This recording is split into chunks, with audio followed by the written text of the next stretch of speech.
it is for indoor classes, that the change from 3 to 5 is for registering as opposed to attending classes. And we've also better defined the 1-week period as Monday through Sunday. So I believe I've hit all the changes there. Is that correct, sir? Okay. So I just wanted to start with those opening comments before we have Belinda open it up for regular public comment. Thank you. Thanks, Andy. Thanks. Thank you. At this time, we are going to open up for public comment. Ladies and gentlemen, as a reminder, we are limiting public comments to 3 minutes per person. Our first speaker is Tim Carr. Mr. Carr.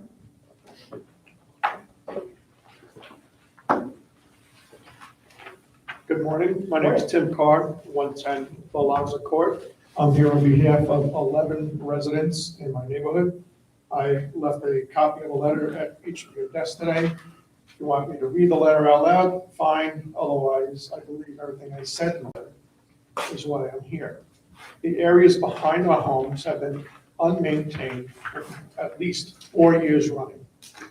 Matter of fact, most people don't even know where our homes are. And we want the board to address this. We feel that LMP has failed to do the work that's required per your contract and per your map of maintained areas, and we want to put it up to the standards of Venetian. Thank you. Thank you, Mr. Carr.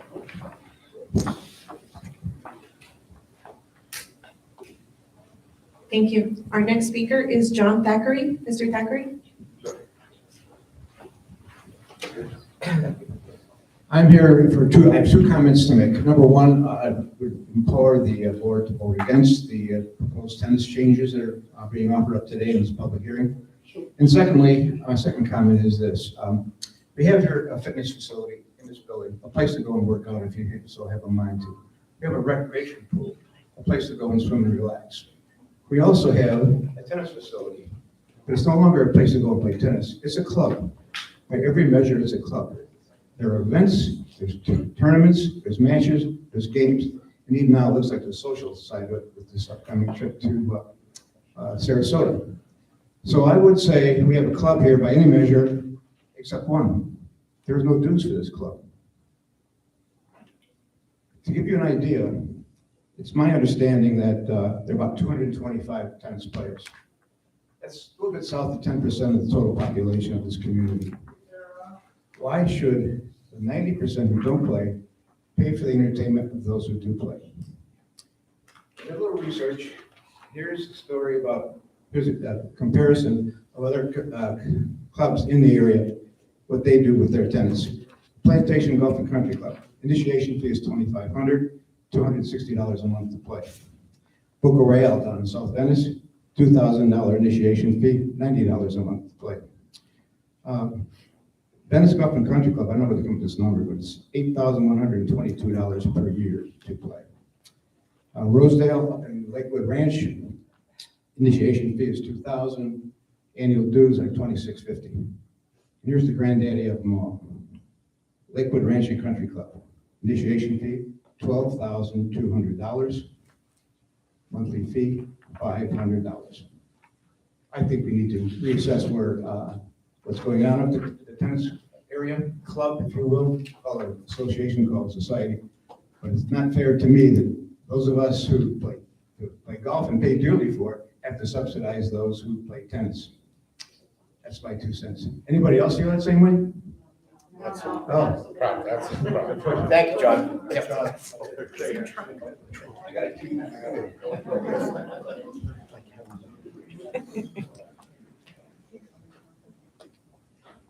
Thank you. Our next speaker is Darlene Schimberg. Yeah, no, I'm going to precede Darlene, if that's okay. She's going to go after me. Sure, go I ahead. want to respond to John. Go ahead. Good morning. John is opening up the old argument that we should only pay for the things we use here. I don't use the pool, I don't use the gym, I barely do a fitness class now. So what's the difference, John? I'm sorry. We really can't get into a back and forth. No, exactly. I'm just asking what the difference is. And a little contrary to Tim's comment, I would like to compliment LMP for what they've done here in the years I've lived here as compared to the previous landscape company. I think the whole area is cleaner, more well-maintained, and I would support their contract being renewed. Thank you. Thanks, Pat. Thank you. Darlene? Hello. I'm just gonna speak in. Good morning, everybody. I'm Darlene Schimberg. I live at 117 Torcello Court, and I've been a resident of Venetian for almost 20 years now. Be 20 years next month. First of all, I'd like to compliment the people who ran the brunch yesterday for the Venetian. It was really, really wonderful. Only one suggestion, maybe stagger in the seating a little bit so people aren't standing outside waiting and there's not such a long line for the buffet for getting omelets and that. That would be my only suggestion. And then my other comment is in regard to our landscape company. I strongly support LMP.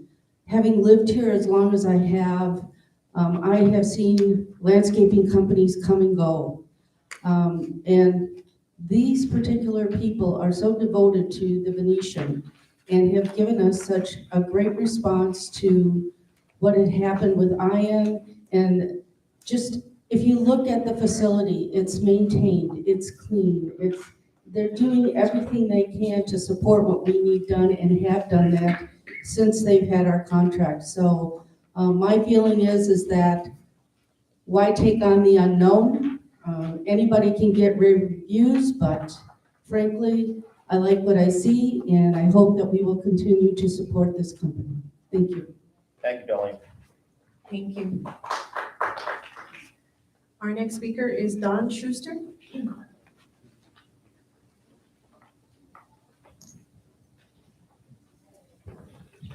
Good morning, everyone. Morning. Wanted to thank you for your work in the past. I'm here with Sand and Wiper. Again, my name is Don Schuster. Been here for 5 years. I'm at 162 Tiziano Way. And I've always been a very proud member of this community. I've always felt that it's been very beautiful. Many environmental concerns have always been brought up. And then I'm here to talk about the road supposedly improvements. My experience is I've had 40 years of experience as a CEO where we did property management, and property management included apartment complexes, variety of homes and business services. And during that time, we often explored what were the, I guess, variables in doing different kinds of road services. And I think the process you used was an emulsion process over an asphalt kind of bead.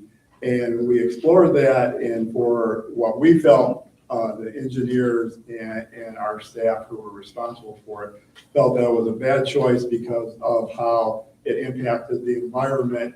And I know probably what your engineers who told you how safe this is all going to be. I guess I would disagree with that.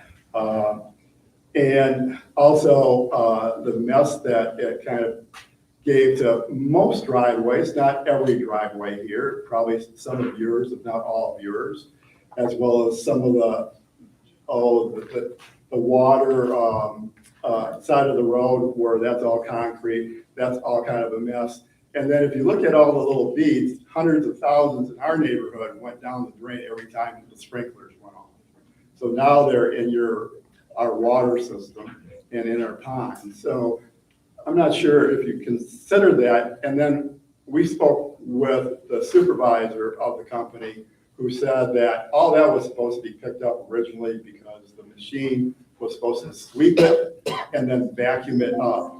And we talked to them, I think, on 3 different occasions. We talked to the company, I think it's in Ohio, and they said that was supposed to be all repaired.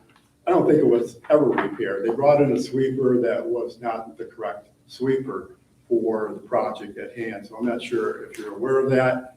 And also that some of the project was done over a brand new asphalt job on Treviso. And one of the things that I loved about what you're doing with Treviso, and I'm not sure how that all happened, but you were taking care of a road that needed help and probably working within your budget So I thought, wow, good planning on your part, and then all of a sudden, they're putting this new product over that, and it didn't need to happen. It probably didn't need to happen some other places where you have a newer part of the subdivision or of your community here, like down Padova, the newer part of that, the asphalt there was in a great condition. So anyway, my neighbors and myself would say, it's a mess. And there may have been other words for that. It's a mess for our pavers, so I have pavers, and they were just sealed and cleaned, and then I just had a new garage floor put in, and that's a mess because of it. So based on all that, I hope that you kind of look at how this whole project unfolded and what may happen with all the driveways that need to be cleaned up. Thank you for your time. Thank you. Thank you. Mr. Troy? Good morning. I'm Alan Troy. I live at 162 Cipriani Way. I've been a homeowner for almost 18 years. I want to second what Don said. And my question would be, what plans does the CDD have with regards to cleaning up the driveways of those homeowners that have tire tracks as a result of this road rejuvenation? Another area I want to bring up that I sent an email to Mr. Livermore was bikes on the sidewalk. This is a dangerous situation. Most people, when I tell them that, who are riding their bikes, they say they're not aware of that. And one person even said, well, you want me to ride in the street where I can get killed. So I think we need to send out the message to homeowners that bikes are for the streets and not the sidewalk. And if that doesn't help, then we need to post a sign that the sidewalks are for bicycles and for pedestrians only. Thank you. Thank you. There being no further speakers signed in, we're going to move forward and close out public comment at this time. Can move with our agenda.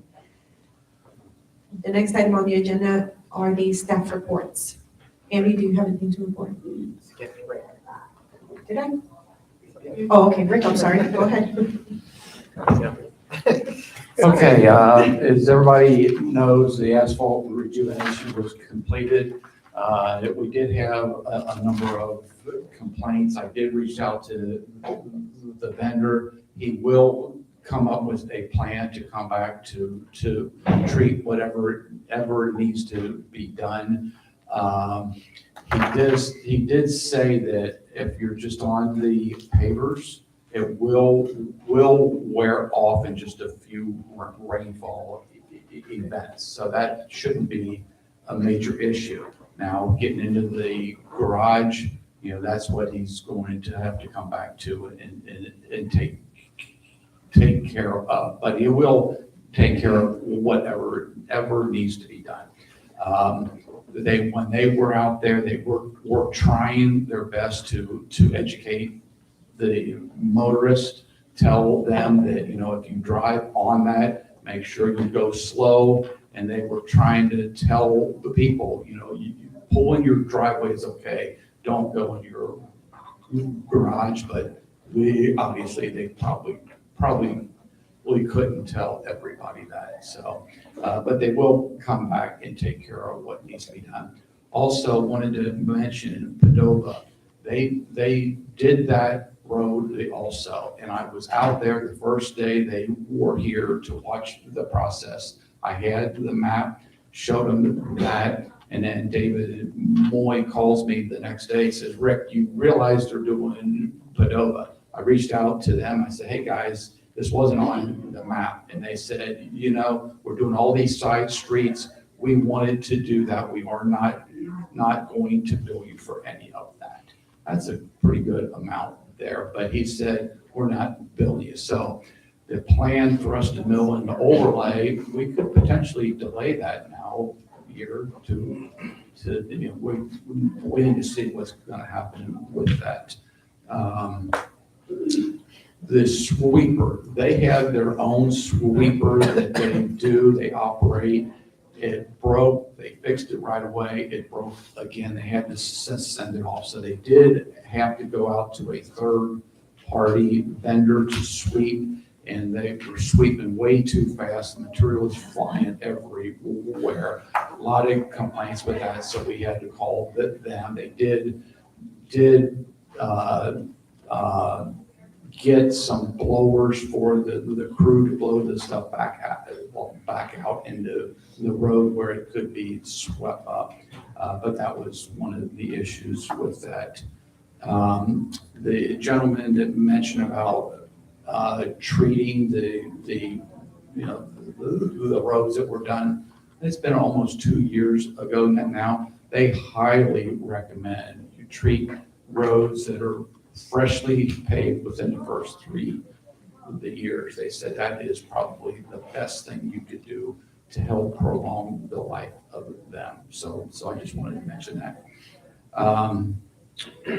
The sidewalk repairs are scheduled for probably midweek next week. So that's when they're going to be out here. Pickleball, the courts, we're expecting the bids on Friday, so I'll just keep you posted on that. I am working with the city to get the permits that they are requiring. And that's all I have, unless you have any questions for me. There were a couple of concerns about the rejuvenation project, and just to assure everybody in the community, this was not a topical driveway sealer type thing. Could you speak about that a little bit? Because there were some people that either didn't come to meetings or weren't aware and kind of looked at this as, well, it's blacktop sealer that we're putting down, and it wasn't that at all. Yeah, we did a pretty extensive research on what we could do to help prolong the life of your roads. There was a vendor that came in and he was a really good salesman, but as soon as you started looking into the product that they had, which is the same one that Willow Chase utilized, and we saw how that was, what happened over there. People, it was nightmares. And then when they had the hydraulic, the spill over there, it pretty much ruined their roads. So that was basically a seal coat, and that's all that what was, but that product had. That product actually cost more because we did get the bids than the product we utilized.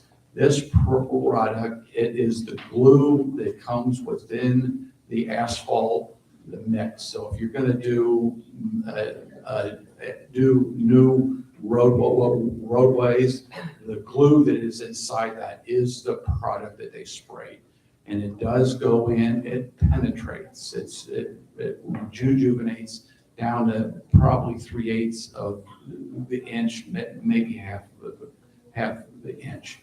So it is the product that is in a regular mix of the asphalt. It costs approximately 1/12 of the cost for you to mill and to overlay. So it's a significant savings. We did a lot of research on the product. The city of Venice utilizes this. They've been utilizing this for years. They just did another the application on a number of roads probably a year ago. Manatee County, they said that is the only product they will allow on their roads. So it is, I mean, it's fairly new to this the area, but it's been around for 40 years or so. A lot of work is done out in the middle of the state, and we did reach out to ask them. The only thing that I think we could have done better than me and the vendor was a little better education. Their flyers, they did send out flyers to everybody that talks about that. as I reread the flyer though, it failed to talk much about the driveways and all that. So we didn't talk about that, but he assures me that it will wear off. I drove through the community for the meeting, and there's a few that are out there with the tracks, but it appears most of the people stay off. Some of them, just when they come home, they parked in the road and didn't pull in their driveway at all. So, but they will come back and they will take care of anything that we have. How are they going to do that? Individual garages, for example? I sent him, Keith sent me some photos. I forwarded them to those guys. So I'm not exactly sure how they're going to treat that, because I did reach out, forward him the photos to ask him, what product do you have that could take care of that? And I've not heard back from him on that. Friday, they didn't work. They were off for Good Friday. And the unevenness where, for example, the garbage trash trucks came through right after the application on our street, for example, and there's tire tracks, all heavy duty, that all blend in? It's supposed to, yeah. I drove through trying to look specifically at that, and again, we've had this issue with the garbage trucks forever. I mean, almost every driveway, you can see where they almost block them up, and so you see the tracks, and all of a sudden, it almost skids marks at every driveway, but he said that should blend in really fast too. Oh, go ahead. In as much as the contractor is assuring us that this will wash away or clean up, I think it would be prudent on our part to have hold back or have a reserve designated for cleanup in the event this does not occur. That's what we can do that under the contract. And that would be the prudent way to handle this, Mr. Chairman. They have submitted an invoice. I've not opened it yet, but that's exactly what I was going to do too. Okay, that's fine. I don't know if they requested all of it or if they requested so much, but yes. Okay, common sense would dictate that we reserve someone, retain someone. I would escrow it, so, On that, and we will do that. Okay. so on that, just to follow on to the issue about the marks, especially in garages. Sorry, I lost my train of thought. How are we going to notify? I think this is not really a question for you guys, Rick, but if that's going to be happening, I think we need to notify the homeowners, that it's going to happen, because, right, we're going to have to communicate with people to make sure if folks have the issue, they understand how to get that fixed. So I think, we just need to think about that one. I was going to reach out to Keith and ask if we could e-blast anybody that has some issues, tell him, we'll get the addresses and we'll forward that on to the vendor. That works. Okay. And my question on the part of Padova that got done, because I even though it wasn't supposed to, we didn't pay for that. Me being a little bit of a cynic, I'm a little worried. Did they just, they purchased a certain amount of material for our community. I hope what they didn't do was just stretch out the rest of it, because they used some of it on Padova. So it was kind of a concern I had, because I did call David Moy myself. I wasn't sure if anybody from Venetian was managing the vendor. So that is a concern I have, that maybe they just added a little bit more, water to the mix, spread it out. I hope not.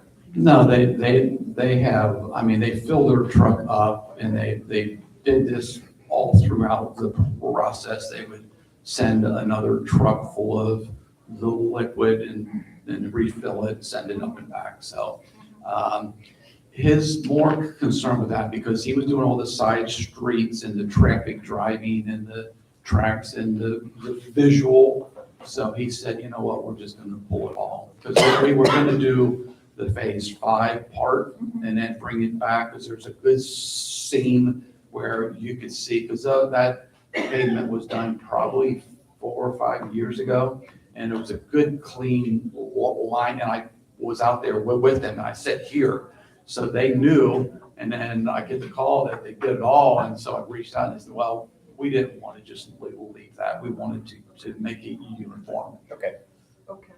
Then just finally, not on the roads, but on pickleball, I guess I didn't realize we actually had a formal bid that was going out. I'm not sure the other supervisors have a copy of, or any of the supervisors have a copy of the bid form. So what was in the bid form? The What package- what were the elements? I could forward that to you. I've set the bid form up as a complete bid for everything. Project manager? No. I set it up for the site work, the demo, all the steps, and I broke it out into unit prices. I've included the landscaping, which my guess is we would utilize our landscaper to do that. And if a vendor isn't, if that's not their specialty, I just basically told them to put no bid in that item. Just because I'm trying to get a total dollar amount, but I do expect it to utilize our vendor for the landscaping, the element. But it's a unit price, the item for everything that has to be done. Okay, so it includes things like the storm drain, That's- rerouting, that's sound abatement? Correct. I got a the item for the fencing, for the adjusting the inlet, and I got the plans to show exactly what needs to be done. I got, it's the sub base, the base, the asphalt, the surface treatment, which includes 2 primer coats, 2 coats of paint, the netting. It's all spelled out. So I'll send that to you. Okay. Yes, for that acoustic fence, yes. The board should also know that you're working on a similar project in another community.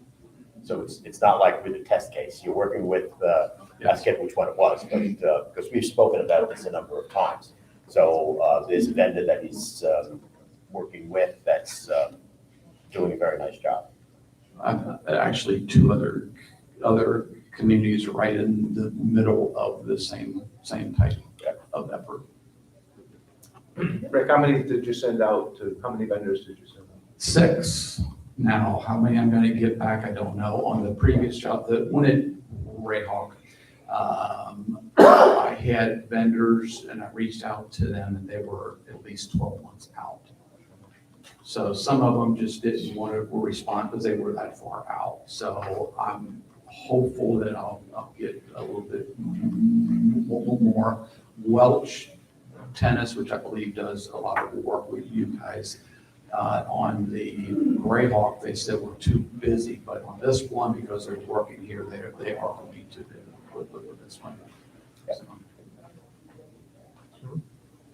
Any other questions for Rick? Thanks, Rick. Thank you, Rick. Andy, do you have anything to report? I do not have anything, but I'm glad to answer any questions. You know me, I always have questions. Good.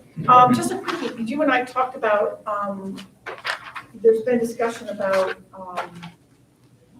rules and then, penalties or consequences for infractions. And you'd mentioned there was something is it in the master declaration? Is there something defined somewhere that would help us with that? It's in the River Club Declaration. Oh, it is? Okay. Yes. All right, I've got that. So in the River Club Declaration, it outlines what some of the, I'll call them offenses might potentially be, as well as the potential penalties. Okay, yeah, I've got that. Okay. All right. Thanks. Thank you. Jeff, do you have anything to report?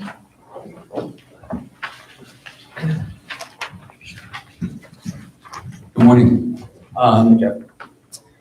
The survey results have been received. I believe they were distributed to the board last night. I know I received a copy of them, and I have to confess, it was late and I did not have an opportunity to review them yet. But we look forward to reviewing the results, and I will be at some point in a relatively near future having an all-staff meeting. We'll review the results for the staff so that we have an opportunity to become aware of the membership's perception of the job that we're doing, and also address areas of concern. Areas of concern budgetarily, just to follow up on gas, diesel, fuel, and oil administration reported a $5,098 year-to-date budget variance. We've eliminated the possibility of double billing and determined that Tico Peoples Gas provides the pipeline and Spark Energy Gas supplies the gas. Our year-over-year consumption has doubled over the previous year. We're requesting assistance from Tico Peoples Gas to determine the cause of the twofold increase. Banquet analysis, I'm going to be forwarding a summary and detail of 16 weddings and banquets to the board this week, and the analysis validates, and I've already reviewed it, that non-member banquet activity should be restricted going forward. Thursday, theme nights continue to be highly successful and well-attended, recently featuring Southern-style barbecue and steak night buffets. Yesterday was a overwhelming success. We did have a couple of logistical issues with the second seating, getting everyone in and seated. But I touched, Brian and I and all of us touched the overwhelming majority of the tables yesterday. Everyone was exceptionally happy with the food quality and products and the menu as well. Upcoming events schedule includes the continuation of Thursday theme night dinner buffets. This coming Thursday, we will be featuring a New England seafood night. It's going to be very well attended. I think about 125 so far reservations. Pasta night will be next Thursday. Homestyle buffet the following Thursday on the 27th. The 4th of May will be a repeat of the steak night buffet. Then we will be featuring another Southern style barbecue buffet on the 11th of May, pasta night on the 18th, and the 25th, we will rotate the home style buffet back through. We have developed a cyclical series of menus for Thursday night so that we're not reinventing the wheel constantly. On April and May signature events, we'll include a Bon Voyage party on the 21st of April. We're going to be featuring ports of call, cuisine. There's going to be a number of, I believe, 5 satellite buffets focusing on different cruise ports. As our theme, Mother's Day brunch will be on the 14th. We are going to be featuring a more typical reservation structure for that, and a menu that's going to be pretty comparable to yesterday. I think we're substituting tenderloin for the prime rib and a couple of other substitutions, but it's going to be a very high caliber offering. Memorial Day barbecue luncheon. Personnel, I want to welcome Sydney Vieira. She should be approved and fully processed today and onboarded as assistant F&B manager. Sydney earned a BA in economics with an emphasis in accounting, music to my ears, from the University of California, Santa Barbara. Sydney's experience includes senior dining service manager at the Airtel Plaza Hotel in Van Nuys, California. She's going to be a wonderful addition to our team. Any questions for Jeff? One comment, just having attended the Easter brunch, the Easter egg hunt was a big hit, and the food was absolutely delicious. You guys did a great job. Thank you. Carlos did a great job as the bunny. Speaking of Carlos, the gentleman is doing an incredible job. He's going that extra mile to address all these ancillary issues we have here, be it on the tennis court or at the pool. I wish we could find more employees like Carlos. He would be my employee of the month. Okay, great. Couldn't agree more.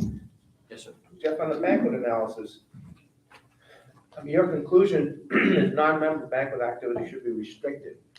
What does that mean? I intend to propose to the board at the next board meeting, my recommendation, which at this point would be that we not entertain non-member banquet business with an anticipated net profit less than $5,000. In order to generate that level of profit, we're going to need to generate between $25,000 and $30,000 in anticipated revenues. And that's the recommendation that I'm going to be putting forward. Okay, so it's a pricing issue. It's a pricing issue. Labor has been a factor in many of the banquets, the financial lack of success. And Brian and I are going to be, I'm just wrapping up with Heather and Julie, who's been participating as well, preliminary budget work that we're going to be presenting to the board very shortly. And then Brian and I, our next project is going to be working on the banquet menu so that we can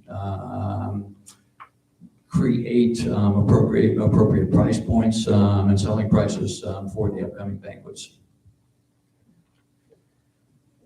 Jeff, just a small thing on the banquets, and I want my fellow supervisors to know how I feel about it. In the catering guidelines that we've talked about, I know you've looked at, Ken. It mentions the pool and renting out the pool. And personally, I think we should never, ever, ever rent out our pool facility. I don't care how much money they're going to pay us. So I just want to put that on the table, fellow supervisors. Why would we be renting the pool? Yeah. Because it's offered. Oh. It's offered. Those policies, which are now recommended policies, will be modified and we will exclude Yeah, the pool. that's just going to come out. Yeah. Thank you. Appreciate it. Any other questions for Jeff? Thanks, Jeff. Thank you.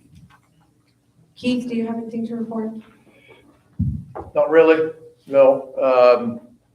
I've got into contact with the city. One of the committee or the council members is kind of taking the fence issue under her wing and getting the proper agency that owns that fence and to get with me. And so we can get that fixed. So the trees, when you come in, if you look at the first pond on the right as you come in, there's some trees that are laying over the pond. I've had 2 companies come in to look at it and give me a bid, and they said they're not going to do it. So I've got to find somebody that's willing. Trying to get back in there is difficult at best, and then dragging those trees across the pond or out of that area is going to be tricky. So they either have to drag it across the pond and set up a crane on the outside of on Laurel Road and drag it through that berm. It's not going to be an easy fix. So just trying to get the right company and get the right bids to get those trees removed. What about that area that, I'm not sure if it's golf course or if it's ours, sort of in back of the Welcome Center, right across from the golf course parking lot? Is that golf course property or is that on Passaro? Not on. It's ours, I believe so. It is. A lot of that stuff is down as well. Well, anything that's in the preserve that blew over has to stay in the preserve. If it's coming out, okay, like those trees over the pond are, all right. And it's unfortunate, but I had Liz, our pond and wetland specialist, out there that I think it was Thursday to take a look at Mr. Carr's area out there. And she was like, either it dies in there, it falls in there, it stays in there. That's the rules. I'm like, okay, well, I don't want to, so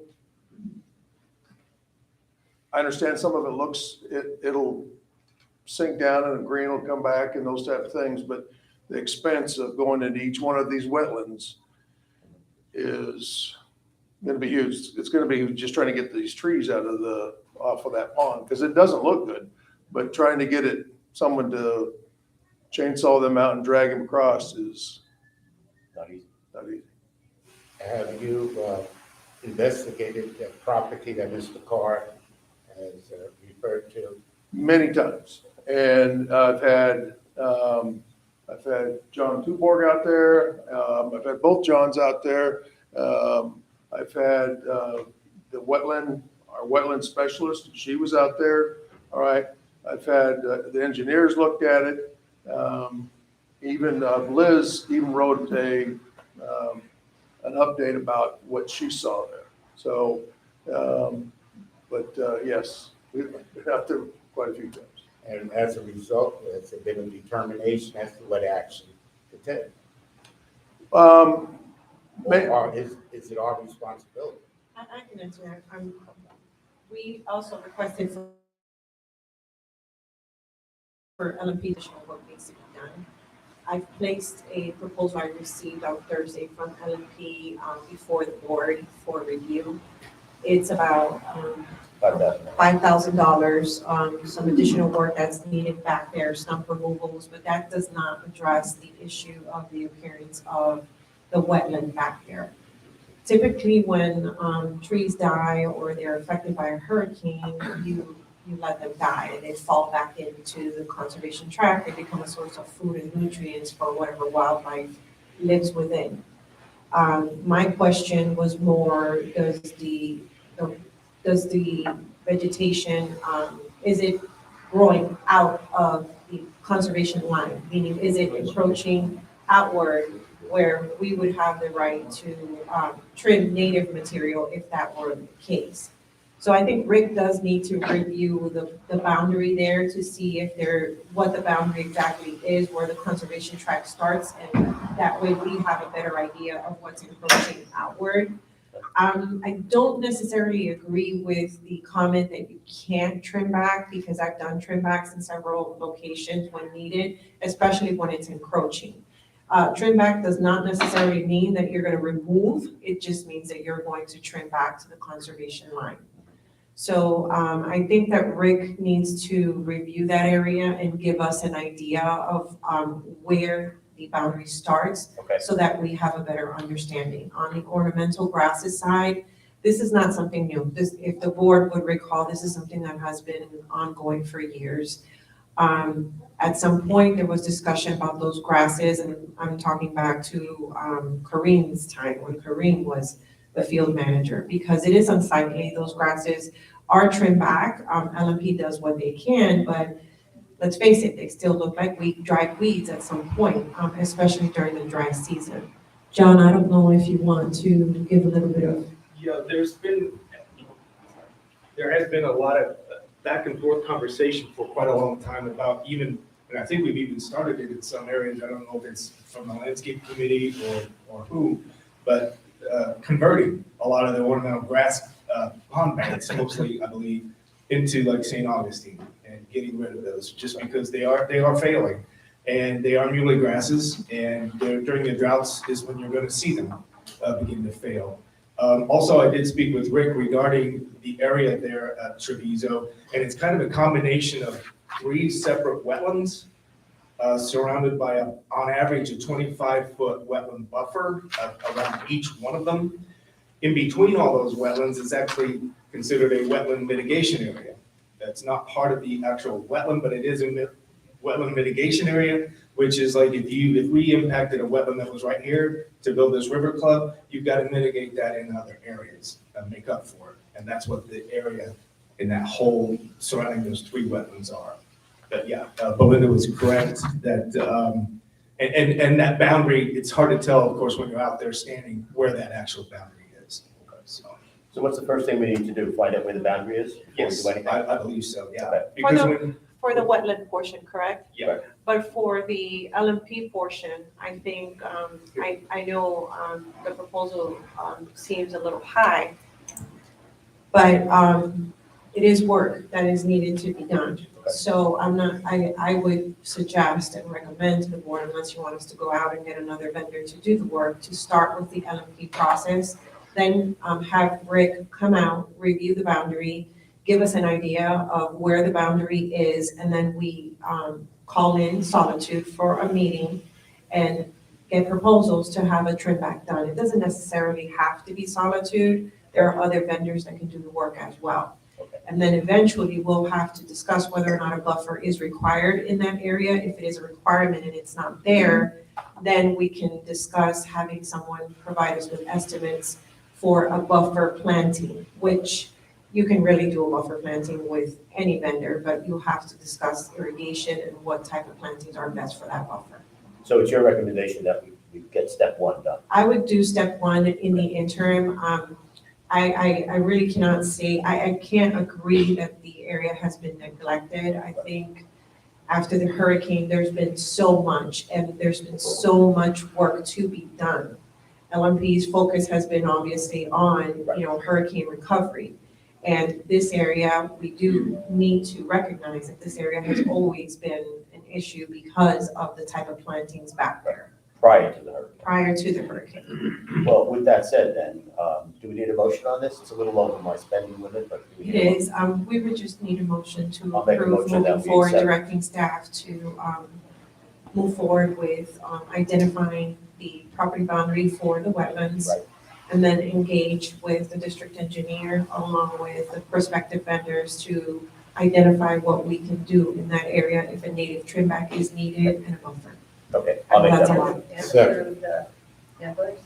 Second. Okay, that's part of that motion is approving this Approving, LMP. yeah, and it's $5,050. Any further discussion? We have a second. Any other discussion? Can we vote? All those in favor, please say aye. Aye. Okay, so what I will do is, because I'm sure the board saw my email communication, and I really appreciate everybody not replying all. So I am going to send the group an email, just letting them know what actions the board has taken. I'll talk to Chris to see when they can get the work started so that they're aware at the same time. And let them know pretty much what we are going to be doing going forward, and inviting them to the future meeting where we'll have another discussion on this. Hopefully we'll have what we need by then. Okay, great. Thank you, Linda. Thank you. John, thank you also. Any other questions for Keith? I would just like to comment during Keith's report. Kit Briggs is here, and so I wanted to formally thank him for the work that he has done. He planted the planters around the pool, and he has now cleaned up and reorganized the planters out here, and is working with Jeff to make sure that the watering continues and the fertilization all year. So those will be very nice from now on. So thank you, Kit. Thank you. Kit, would you stand up? Where is Mr. Murphy?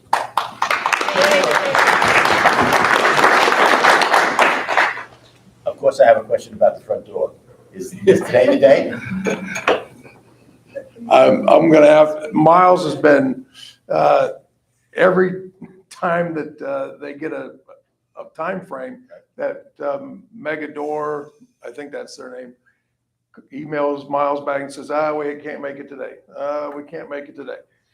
So Miles is, pushing as hard as he can to get them back out here to get that door working. But, it's not by the lack of what, the staff is doing to get that working. It's the door company that put that thing up, and But the latest and the greatest was that he was coming today, right? Thursday last week. Well, that didn't happen, so. I walk around here Thank you, thank you. cross-eyed and the whole bit, so. Thank you. My pleasure. And just a point of clarity, supervisors, on the fence issue. The fence is owned by Peace River. We were able to do some digging with Rick, and we found the original documents where there was an agreement signed with Peace River. So that's why Keith is working with the city council to be able to obtain some help to get Peace River to fix their portion of the fence. Is that a vendor? What's? They're a water utility company. From out there. They ran that water pipe all the way Yes, from the big, the 4-foot jobbing. Right. Yeah. It was all the way up to Ninth Street. So it is Peace River.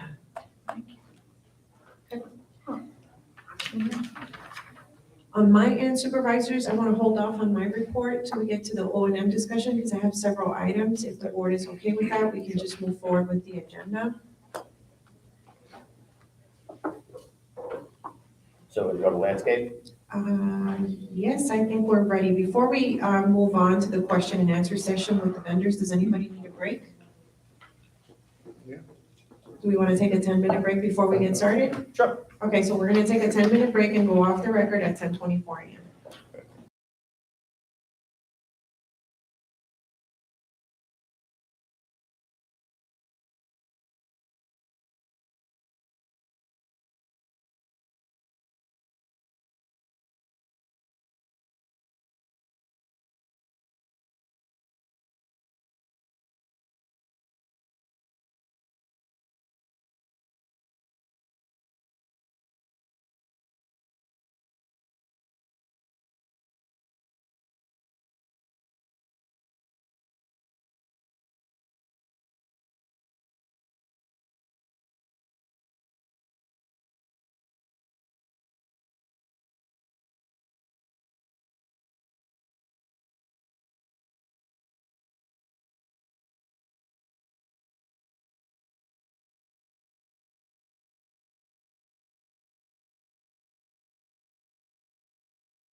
Okay.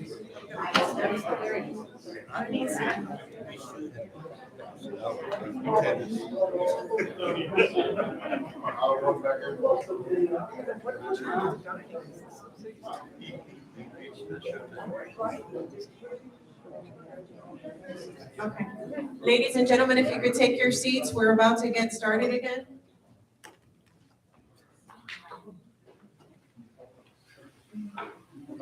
So I have turned the recorder back on and we are back on the record at 10:37 a.m. The next item on the agenda is item number 5A, which is the question and answer session with landscape vendors. We do have representatives from both LNP and Russell present with us. I did want to ask the board how you wanted to start, whether you wanted to start alphabetical or you wanted to start with any.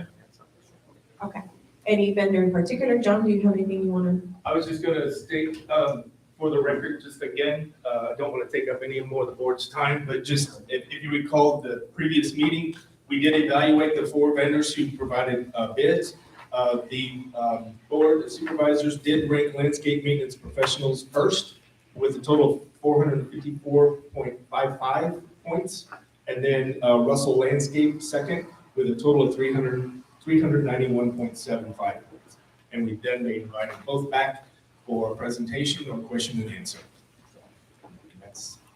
Well, I think we hadn't heard from Russell, though we expected them to be here last time. So maybe we could start with them, and then LNP has something to follow up and go from there. So who's here for Russell? We've got John Weatherall and Will Dutton, both with Russell. Do you guys just want to go into the bar for a We little have bit? no problem doing it. Thanks, Scott. No problem. That's The bar open, buddy? First round's on me.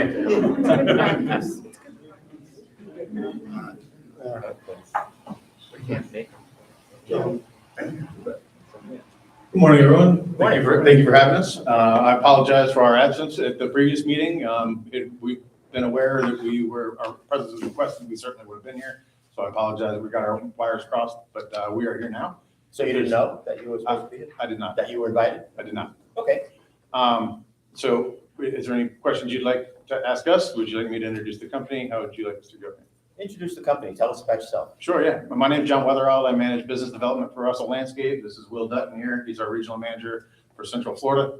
We're a 36-year-old family-owned business. We started in 1987 with one truck, and Dr. Bill Russell is our founder. We've now grown to about 250 trucks in 9 different markets in the Southeast. We did about $62 million worth of revenue last year, but we structure our business to be very family-oriented and family-owned and family-operated. And so each of our branches operates like our original branch did, in that we focus on our people first, and the more we can do for our people, the more that they're going to do for you and our customers. We have a long tradition of a family-oriented approach. We have what we call the 10-year club, which is a group of men and women that have been with our company and worked in our trucks for more than 10 years. We have about 35 people in this club right now, which is unheard of in our business. Anybody who tells you that labor isn't the biggest challenge of what we do or any service provider, they're lying to you. So we try to do as many things as we can beyond compensation to try to make sure that we're attracting the best people that want to be with us and want to do a good job. We developed a program called Russell Landscape University a few years ago, which really is designed to teach anybody who's a weed eater guy to become a manager if he wants to. As all sorts of, everybody has to sit through the 101 class at the beginning that teaches you about our core values and our mission statement, and what we do and what we're about. But beyond that, there's courses for everything that you can think of on there, from how to string a weed eater to how to use a blower the right way, which is, seems counterintuitive, but if you don't blow leaves under the door and blow them away from people and turn off the blower when people walk by, all that good stuff. Yep. Plant green end up, all those good things.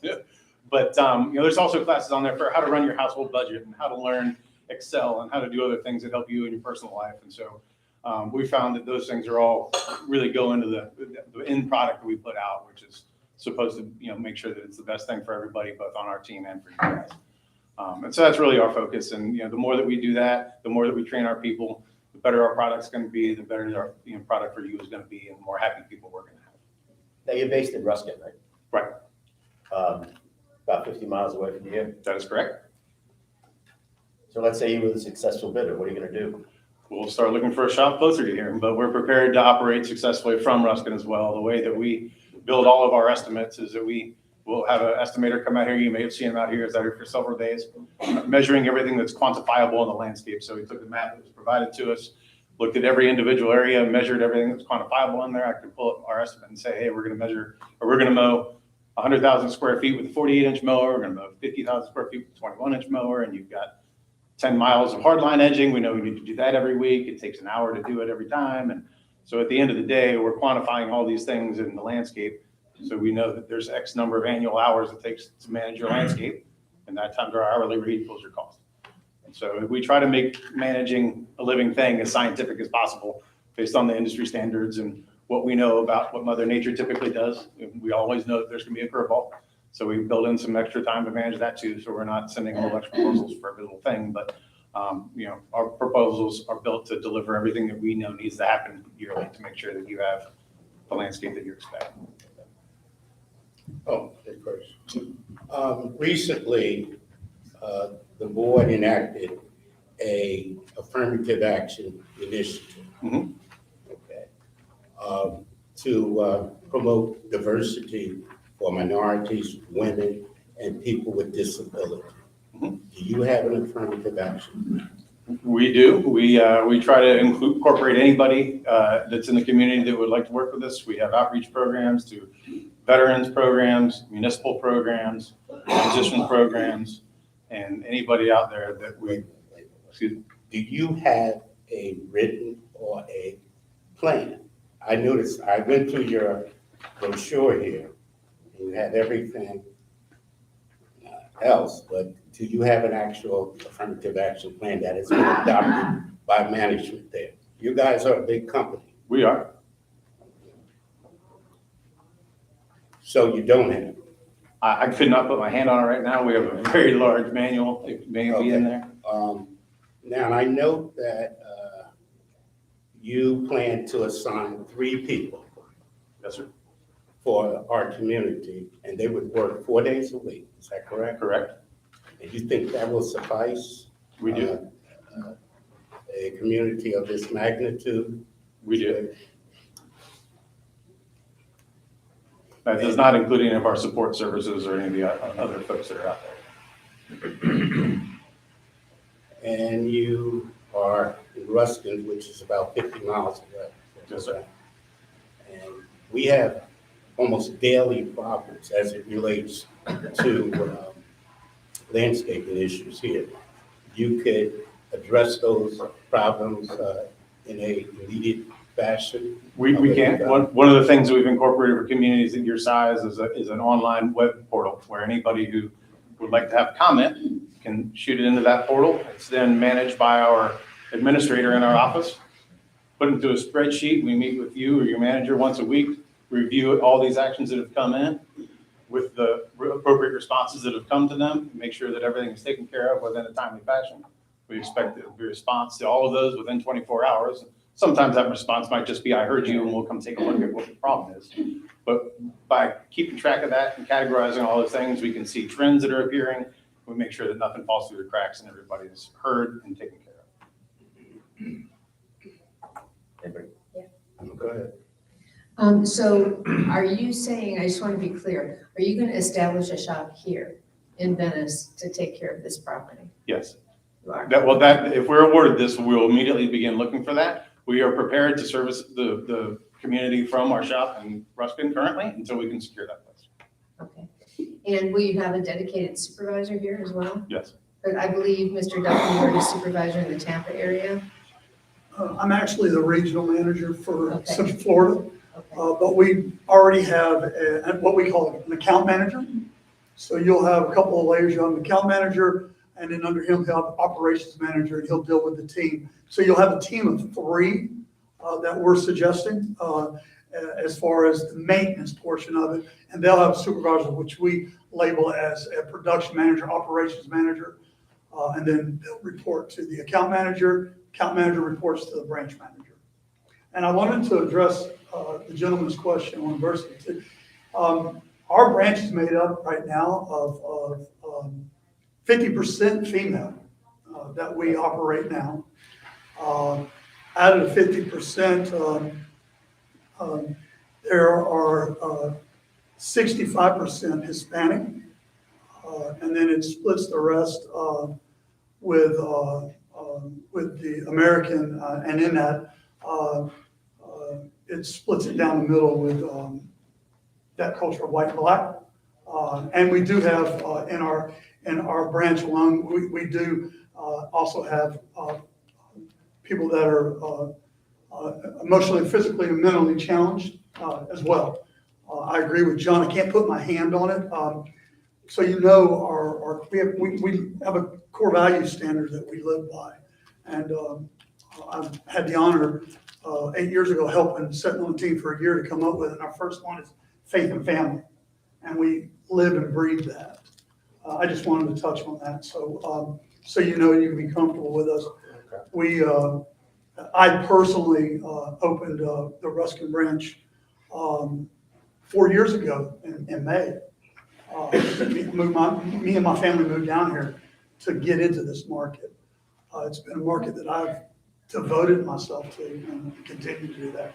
And one of the things that I've taken pride in is making sure that we have an equal opportunity. If you want to work, we'll teach you how to do it. But yeah, we do plan on, me and John were speaking about it today. I've been speaking about it since I've found out that we had another invite. It's always been a goal of mine to have a branch not too far down the road. We have 18 other locations. 2 of them just happen that we take care of. 2 of them just happen to be on Laurel Road, only minutes away. So to answer your question on the management, that the account manager that handles a couple of those is here 3 days out of the week in this area. So you'll have that access. Thank you. Thank you. Staying on staff, do you offer benefits to your non-management staff? We offer 401k and healthcare to every employee in our entire company. Unfortunately, there's a lot of people that don't take it, but we do offer it to everybody in the whole company. Okay. And do you know your turnover percentage, non-management? Non-management, right now it's about, I would say about 20%, and that is because there are seasonal workers, and that's where that 20% come. We actually have, when I opened the shop in May 31st, I'm sure they can hear me, May 31st of 2019, I'm happy to say that I still have 4 of those original 11. And those 4 are all in management. They came here as either in the field as laborers or crew leaders, and they're all now in the production manager or manager positions. Yeah, so we don't have a high turnover because of what we offer them. I mean, we've gotten a lot of kudos from the team about not only our benefits, but it's the training we offer them too. And John touched on it. I've sit down personally to help some of our guys and girls create family budgets so they understand. I took it for granted everybody knew how to do a budget, but we teach them how to budget financially themselves and their families so they can, the sustainability is there. Let me keep going with my whole list. Sure. Okay. All right, here we go. Do you have, I'm doing my list, yes. Equipment storage and equipment. Do you, how soon would you be able to have the equipment here that's needed to maintain this, as well as regular mowers, as well as real mowers that we require for areas like this? We have all the equipment as far as I know. We have the available truck sitting at the shop, Brandon, sitting at the shop now. The equipment is, we have equipment purchased already because we are growing at a nice rate. We're really happy to say that we're growing here in the Central Florida area. So we have that already on hand. As you probably know, there's been some supply chain issues with trucks and equipment and mowers and those sort of things. And 2 years ago, we bought 25 new trucks. By the end of last year, we finally got all of them. And so we are proactively purchasing new trucks and equipment continually based on our previous growth rate and how we anticipate to grow. How will you gauge, you say you have 3 people here as a dedicated crew. What if that's not sufficient? What if the monthly work report shows that we are missing areas? How will you address that? Well, we'll commit to delivering the level of service that we told you was going to be delivered in the RFP. So if you have to add a crew member, That is correct. And that's one of the reasons we work 4 10-hour days, other than Mother Nature. But if there's something that doesn't get done in the first 4 days, we have Friday to catch up and do that sort of stuff. So typically, if it rains one day, we'll move our whole schedule a day. But if there's other odds and ends that need to get buttoned up, we have Friday for that as well. how do you, what about fertilizer? One of the issues that we see the landscape committee has brought up to me is fertilizer for shrubs and trees. I don't think fertilizers for shrubs and trees was in the original request, was it, John? Yes. It was. Yes. So what's your timing? How do you do that, especially for shrubs? Well, everything doesn't need to be fertilized all the time every year, and we're going to try to take a proactive approach to, with an IPM program to make sure that we're getting the right things to the right plants when they need it. And we'll know what those are by conducting our monthly inspections when we ride the property. I think I included a copy of one of our sample monthly reports where we will, ride the property, take pictures of every issue that's out there, identify where it is, with the idea of the next time that we ride that in 30 days, all of those items will be taken care of. Some of the things won't be landscape related, and you got signposts down or fences broken or something along those lines, or enhancement opportunities or other issues that the board needs to be aware of. But we'll identify any sort of insect disease issues on those rides and treat them as they come up. Okay. We also have the advantage of John does a monthly landscaping report for us. And so you're saying that 30 days is your expectation for resolving things that are on that landscape report? Unless they need to have a quicker timeline to them. If there's something that's more immediate, then we can certainly do that. And that's the other thing too, is we're out here all the time, and we'll have management out here all the time. And we know that there's plenty of other people that are helping us keep an eye on things too. And so we have the ability to react within, immediately if needed. Would you be willing to, I know it wasn't in our RFP, but would you be willing to consider consequences or some kind of penalty for items that stay on that work report for longer than 90 days or whatever? Within reason, sure.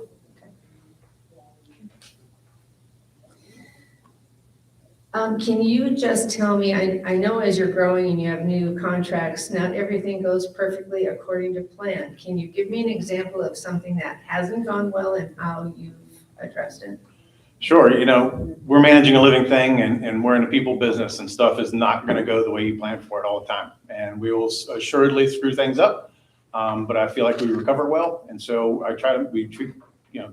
create a culture of honesty and integrity. And if there are things that go wrong, we want our team to tell us about it rather than having you tell us about it. If we lost control of a mower and drove through somebody's flower bed, I need to tell you we screwed this up and I'm coming here to fix it. And this is what we're going to do. We have a key person on our team that I think makes our company pretty unique. And he's been with our company for 25 years now. And his title is the Vice President of Customer Experience. And so with an account like yours, you would be on his list of key accounts to be checking in with regularly. And one of the other things that he does too is if we have a problem where there's a communication issue or a quality issue or something that we've identified, we've encouraged and empowered our leaders to raise their hand and say, I have a problem. And we'll call Brandon and bring him in, but we'll enter what we call our spotlight program, which is an intense focus for 90 days on whatever the issues are to get this particular problem back in order. And generally speaking, it's communication related, which is almost always what I'm doing standing in front of a group like this. It's, quality may be down the list, but communication is almost always number one with what a problem with the service provider is. So we put great emphasis on communication and feel like if we're talking enough, we can get through any problem that comes up. And I'm going to take it one step further too, as far as operational, to go along with John. So, and just a scenario. So say the account manager, Nick, receives that's his name, Nick Denham, by the way. So you'll know in advance. Nick receives an email, I just don't like Russell. That's all it takes. That email goes, that's all it takes. One, it's a red flag. It goes to Brandon Thomas. And then Brandon Thomas reaches out to all of our contacts that we deal with our customer. and his job is to dig in. And we find out what the issue is and how to correct the issue and get us. And that's just a tiny little red flag, 'cause not everybody's gonna like us. It's just it. And this is a big community. There's a lot of eyes. And so that's the depth we go in, and we take it very serious. Again, John touched on it. We deal with people. So, as people, we're all imperfect. And we manage people at the end of the day. So our goal is to navigate that. And we think we have it down to a science. We take pride in it, that our people are able to be honest with us and forthcoming with us. To be able to, if an account manager say Nick has an issue, or he doesn't try to hold it into himself. He knows that he's got the support of everybody above him. Okay, let me be just a little more specific. Can you give me an example of a new contract you've gotten in the last couple of years that had hiccups? I'll give you one just recently. So we picked up a contract, requires real mowing. Big real mower though, not the small ones. Big real mower. And the expectation was you could go out and buy a $60,000 mower, period. And that is unheard of in our industry. You just can't, even for anybody, can't go out. That's a turf mower that goes on, and all golf courses have access to it. And we have one that we brought down from Atlanta. Just so happens when we get on there, how's anything act in Florida? It's hot, went down, first day. We as a company, we found another mower that would be comparable, because we have one that we're purchasing for that property. There's an 8-month backlog on any row mower of that size. So we purchased another one, and now we're back up and running. And who can expect your real mower to go down the very first day? To add to that though, that brand new truck that we got, because they are pushing them out, that same day, that same truck broke down. So here we are in a brand new truck, brand new property, first day on their runway, right through the middle of their beautiful property, and we are broke down. But we managed that, and we just let them know. We're not, I don't know. We were honest with them, we fixed it. We fixed the issue. You're speaking about Mirror Bay? Yes, sir. How are things going there now? Again, there are a million eyes, a lot of different opinions. I think as a person I think it's going well. I think we continue to set the expectations, which we would do with you guys. It's a weekly expectation setting, right? We tell you what we're going to do, we do it, and we go, this is what we've done. This is what you're going to see within the next couple of weeks. With the many eyes, and this is just being frank, some eyes have comments that, maybe not know the landscaping and what takes place with landscaping. So we try to educate as many people as possible. One of the other challenges there too is that property had not been real mowed in the past. And so the transition from a rotary mower and the type of terrain that type of mower can handle to real mowing is not something that can happen overnight. And so it's a long process to get these things to where you're going to end up with the proper result in the end. And there's a lot of education that needs to go with that too. Yeah. Okay. Wouldn't you have known that when you went into there? But no, we did, and it was all discussed. It was all discussed. Yes, it was all discussed. So it's a sticker shock when you think about coming in and top dressing a property that's never been real mowed. And when you think of, somebody comes in and throws a $75,000, $80,000, we got to get this thing right, which you got to be careful when you navigate that. But yeah, it's discussed well in advance. But then again, you have multiple, people thinking of what their personal feelings should be, and we know what grass does. We know how it works. That's all I know grass and my 2 kids. I don't even know my wife that very well, so I'm dealing with that after so many years. But go ahead.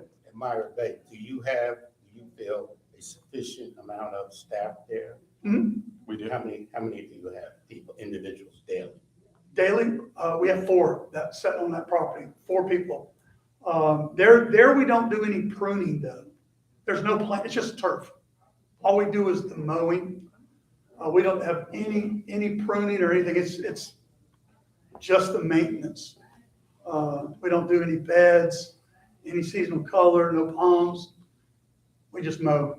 And manage irrigation. And manage irrigation, but that has its own team. Is Mirror Bay substantially larger than Venetian? From a turf square footage perspective, yes. But from a turf square footage, yes. But the real mowing, it takes 50% more time than a rotary mow does, which is what you have here, other than this section, of course. Yeah, this is the only real mow section you have. And the other challenge that they have there too is they're only real mowing once a week. And when you cut it once a week, you end up with piles and piles of clippings and stuff that you then have to deal with. It should really be done at least twice a week, which is how you specify. Yeah, you've got it 100 mows, which is what needs to be done when you do real mowing. No, if you think about a golf course, when they real mow, they're mowing it twice. So it does become a challenge to real mow. Not only a challenge, that is a challenge on your mower. Right. What do you think is our biggest challenge in here? It's not a comment on how the property has been kept, but what is our biggest challenge? What's unique about us that you think is going to be a challenge? Well, I think something that's a little different about your community than some others is that a lot of your common areas are contiguous from a maintenance standpoint. A lot of communities like this, and you have some odds and ends here and there, but by and large, you can get from most places on the same size mower through most areas. And I think that helps with continuity and, and game planning with this, which is why we think we can be more efficient here. Before we start any job of this magnitude, we're going to put together what we call a job script, which will be a plan where we come in and we say, all right, guys, you're going to park here today. You're going to go this way with this piece of equipment. You're going to go that way with this piece of equipment. We're going to meet back in the middle, clean this up. You're going to move from truck to point A to point B. We're going to move through systematically everywhere. So the guys are going to know guys and girls are going to know what they need to do when, at what pace, at what time of day, in order to make sure things aren't undone or unfinished and you don't miss anything. And so it's an important process. And while we certainly trust all of our people to do the right thing, with their management, team together, we'll help everybody get the right way. John, you have a question? I might ask kind of a twofold question. Sure. As soon as you all get, as part of our reports, a lot of times we will ask for enhancement proposals at the end of the report. So assuming you get like and most of it, they're not huge, they're not like reduced or anything. They average from like 1,000, maybe up to 3,000 or 4,000. Sure. In the event that we do that, and you get the executed contract from the board, what's your turnaround time for that install to be completed? And that's the first question. And then the second question is, do you have concrete agreements with certain growers, like that you can only go to those growers? Like, for instance, we asked for a line sizzler dwarf firebush to be planted. We can't find that. Sure. And I can call, a nursery around Bradenton and I know I can get 40 of them. Do you have that capability to go outside the box? So we have designated enhancement teams that we're typically right now about 10 days out we're 10 days booked up on the enhancement teams. We have multiple vendors that we don't have any contract with any specific vendor because we're constantly looking for certain, because especially plants around, in Central Florida, and so we reach out to multiple people, multiple places. We have accounts with all the big growers and get wholesale pricing from them, but have the flexibility to purchase material from anybody if you need to, should something specific come up. And then, in turning those proposals around, we expect to have those turned back around to you in about a week. And like Will said, we're typically 2 weeks out, and we're probably not running a healthy business if we're not. But on the whole design perspective as well, we have a whole team of in-house landscape architects. We have landscape architecture registration in 7 different states, and we have a team that can do any sort of design for you from small to large. So I have a few questions. Kind of the numbers guy, so I'm going to pick on some of the numbers. Sure. Although I have to say, Mr. Dutton, I think you've done a great job with your ranch. You've never heard that. Listen, my brother is the one that hears it all the time because he's John Dutton. So, interestingly enough, and I had the hardest time getting my head around these bids because they were all over the place. from not just you, I'm not talking about you, I'm just talking in Sure. general.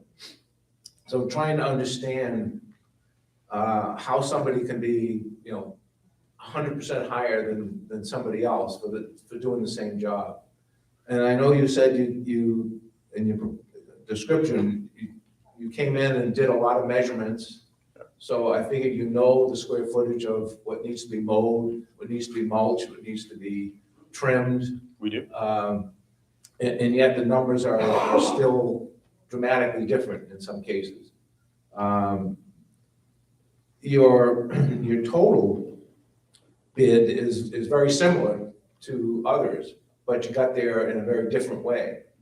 And that concerns me in that the lowest part of your bid was the general landscape maintenance, which is the everyday stuff. Your proposal to have 3 people here 4 days a week seemed a little low, certainly to what we're getting today, where we've got more people here, more days. So that's a concern of mine, that you're gonna get in here and find you can't do the job with the manpower you've estimated. And that's gonna cause a problem, especially if you're coming from a 50-mile distance. Sure. I think having a shop here in Venice is, to me, a mandatory requirement. I don't think you could manage properties in this area of our size from 50 miles away. So if that's a commitment, that's great, but it would really need to have to happen. Sure. I can't figure out, like, fertilization, so you know what needs to be fertilized, you know the square footage of the common areas and the grounds. How it can be almost 100% higher than current fertilization. So either we're not getting it done well today, John, or your estimations are highly off the mark. In some of these areas don't pertain, but mulch, for example, you know the areas that have to be mulched, and I know that's not parts 1 through 4, but your cubic yards is like a fraction of what everybody else estimated, and yet you measured. So I'm concerned, like, how can it be that far off? Either that or we're getting taken down, one or the other. Sure. Which is possible. Your OTC injections, you assumed, all palms would have to be injected, whereas others used only a certain type of palm, so like half the number. So what do you know that we're currently not doing, I wonder?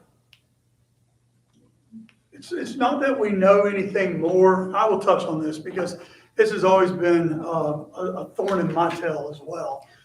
And please, when I do this, we refer to it as destroyer and builder mode. And I'm in a builder mode. I'm never destroying my competitors. So please don't take this as that. When we bid, and I feel when we build and bid on Hort, you ask for a certain job to be done. We're gonna do it. We're not gonna cut corners with cost of material. We already know the cost of material because we know the square footage and we know how many plants you have. If it says there's 3 fertilizations for your plant, you are gonna receive 3 total fertilizations for your plant. Is that taking place? I can't tell you that. But I know this much. I know what it costs me for the material, for the square footage. I know what it's gonna cost for me to do every square foot of turf and the type of turf. That is known.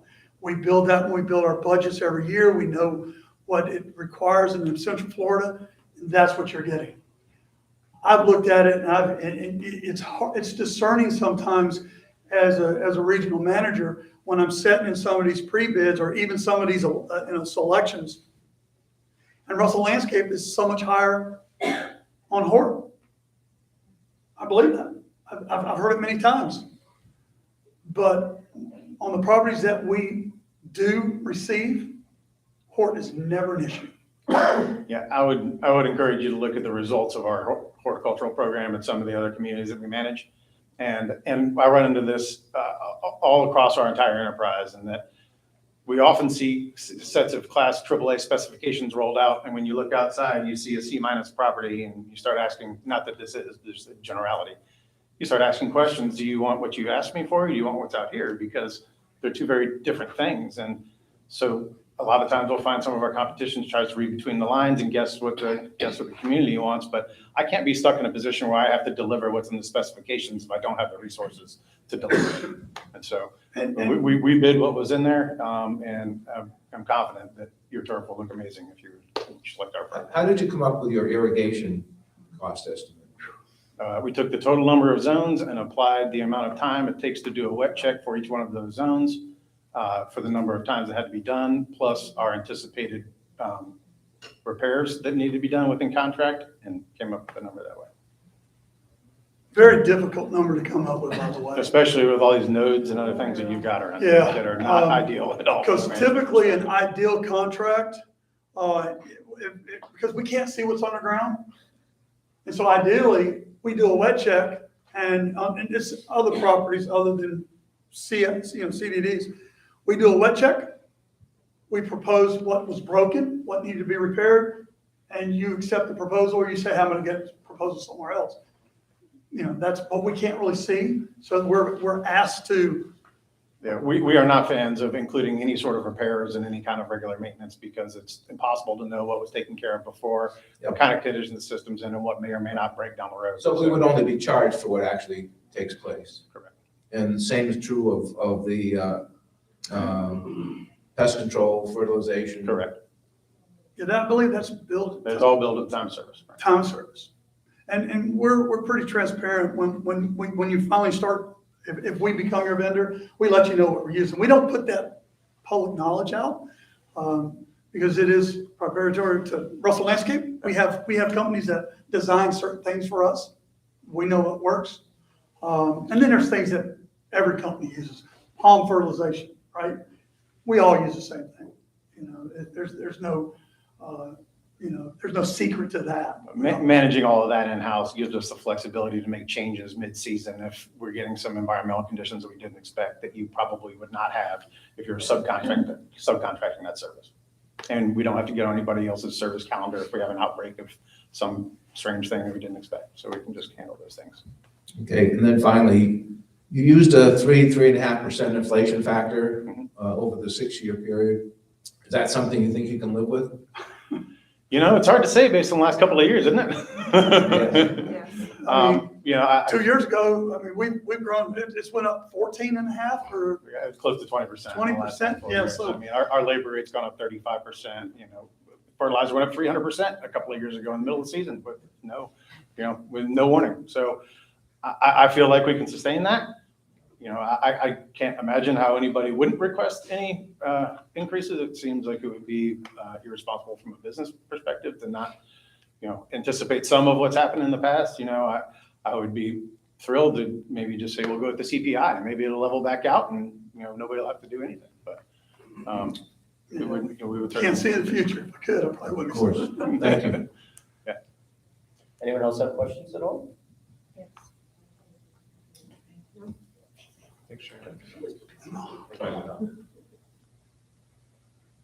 I turned it on. Well, then I'll have to shout. Oh, we were done. So can you give me an example of, and you might not be able to, but a fertilization schedule for annuals, perennials, and shrubs? Right offhand, I'm not able to. I'll tell you what we do is when we are accepted as your vendor, we send out what we call a yearly calendar. Because there is, certain times of year we do things. And so on a typical property, a property will receive a year calendar, January through December. And in there's a week in that work division. But right now, right offhand, to tell you when it is. Well, I can tell you this too, is that, our seasonal colors will be serviced by a separate group that does nothing but manage all seasonal color for everywhere. And so they are equipped to apply fungicides and insecticides and on the spot. But your bid was based on what you put in. Correct. And, right. Fertilization schedule. Correct. But it's, it is a little different for annuals and perennials, like you mentioned. And, everything needs different stuff at different times, and it's not a one size fits all. Everything gets fertilized once and it's good to go. Typically we're going to fertilize shrub material 3 times a year if it needs it. And we're going to fertilize annuals as needed, and the same with perennials. One more irrigation question, I'm gonna latch on here. We've noticed some areas like around our main boulevards that have kind of poor irrigation. How would you manage that and how would you charge for that? I mean, let me ask that differently. You are doing mowing and you say you have really poorly irrigated areas here. Is that what you do? I mean, how are you gonna address that? Our irrigation team, again, is totally separate. We manage each of these individual support services departments, is what we call them, with, experts that do nothing but this. And so when they're running through your system and they notice a deficiency, they're going to add and put a note in there that says, we need to add 3 heads at the corner of A and B because this area is not getting covered. And it would really be, up to the board whether you decide to add those or take that recommendation or not. So there's really 2 sections of our proposal. These things are broken. These things would be enhancements, and these are some potential water saving options. And so we're looking for all of those things when we're running through your system. And there's always going to be things that change as landscapes mature. There's going to be trees that are bigger, grass is going to be shaded out, plants are going to be established, there's going to be things that need more and less water, and so all of those go into the evaluation we do. Okay. Anyone else have questions? One final question. Under additional charges, freeze protection, landscaping, no bid was submitted. Correct. But then later on, you have freeze protection, irrigation application. Are you combining services there, or? No, there's 2 different operations completely. Right. So, again, you did not submit a bid for that. Is that a service that you will just provide us? It's a service we would discuss with you if we see an upcoming freeze and what you would like to protect and not protect. I can't just assume that you want us to put a net over every piece of landscape that you have out here. There's things that are more susceptible to freeze than others, and there's probably areas that are more important than others in the neighborhood, and we want to try to be sensitive to your budget, and we will price those things as those opportunities come up. It's a little different when you're irrigation, because I know you have 267 zones, and I know I need to drain all of those, and I know how much time it takes to do that. Okay, I understand. Any other questions? No? I thank you very much for coming in. Thanks a lot. Yeah, thank you. Appreciate it. We have 2 wet check days now. Yep. I thought it was just Monday. Well, it changes. Monday and Thursday now from 7 to noon. Will your crews be here both days? If it's only a half a day for both days, I would assume so. Did you say 7 to noon? Yeah. Yes, sir. Yes. Most definitely. And we have anticipated that as we were discussing our operational plan coming here too. So we send our army and run through as many zones as you have pressure to work at one time. Thank you, everybody, for your time and the opportunity. Thank you for coming. Thank you. Yeah, please let us know if you need anything else or have any other comments or thoughts, and I'll be happy to get into it. Okay, great. Thank you. Thank you very much. Thank you. Thanks. Keith, do you bring LMP in? I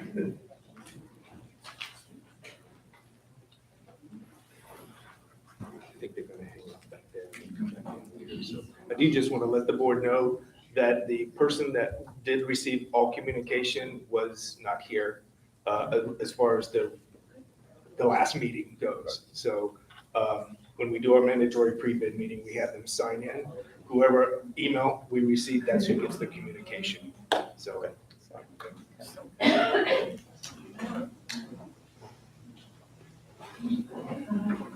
Well, hello again. Hello again. Okay, so supervisors, I'm pretty sure everybody has questions. Do we want to start with anyone in particular?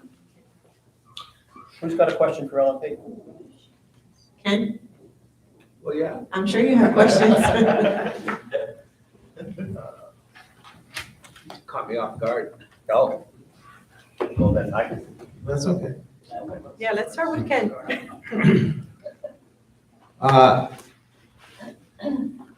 Actually, I don't have a lot of questions. I thought most of what you put in here was pretty good. There's a couple of areas where what you bid was actually less than what you're currently doing. for example, fertilization, particularly in St. Augustine, was less. Not a big deal, but it's curious. One of my hangups has been, as you know from previous meetings maybe, was the concern over irrigation, particularly in roundabouts and some of the extraneous areas where I felt it was getting ignored and things were dying, that I was concerned you were anticipating we would be replacing those roundabouts, but with everything that's going on, that's probably going to be a lower priority. I couple that with looking at the irrigation repair costs prior to Ian. Obviously that changed a lot of things, but for the first several months, it was a few $1,000s, like around $4,000. Whereas your total cost annually is expected to be over $31,000 based on your bid. So I don't know how to rationalize those two things. Were checks not being done, or middle of last year, and now you're picking it up, or what's changed? Hi, Chris, branch manager, LNP. I think all the inspections are being completed. One of our biggest issues out here is a lot of the islands, especially on battery timers. And so those battery ops are checked on a regular basis. I think one of the main concerns we have with the island, of course, is the sod in general. If there is any shutdown of grass because the area is so minimal in comparison, those areas tend to die just a bit quicker comparatively to some areas that are just larger with grass in it. So, inspections are being done on a regular basis out here. I know Jonathan's on top of it. I mean, we have 3 vans with 6 guys in it in here regularly, Mondays and Thursdays when the inspection period is open. We run water on areas that have, especially on the right side of the boulevard, where you guys go through some drought stress in the grass areas there. But there's a lot of zones to run in Venetian, and the time window is smaller.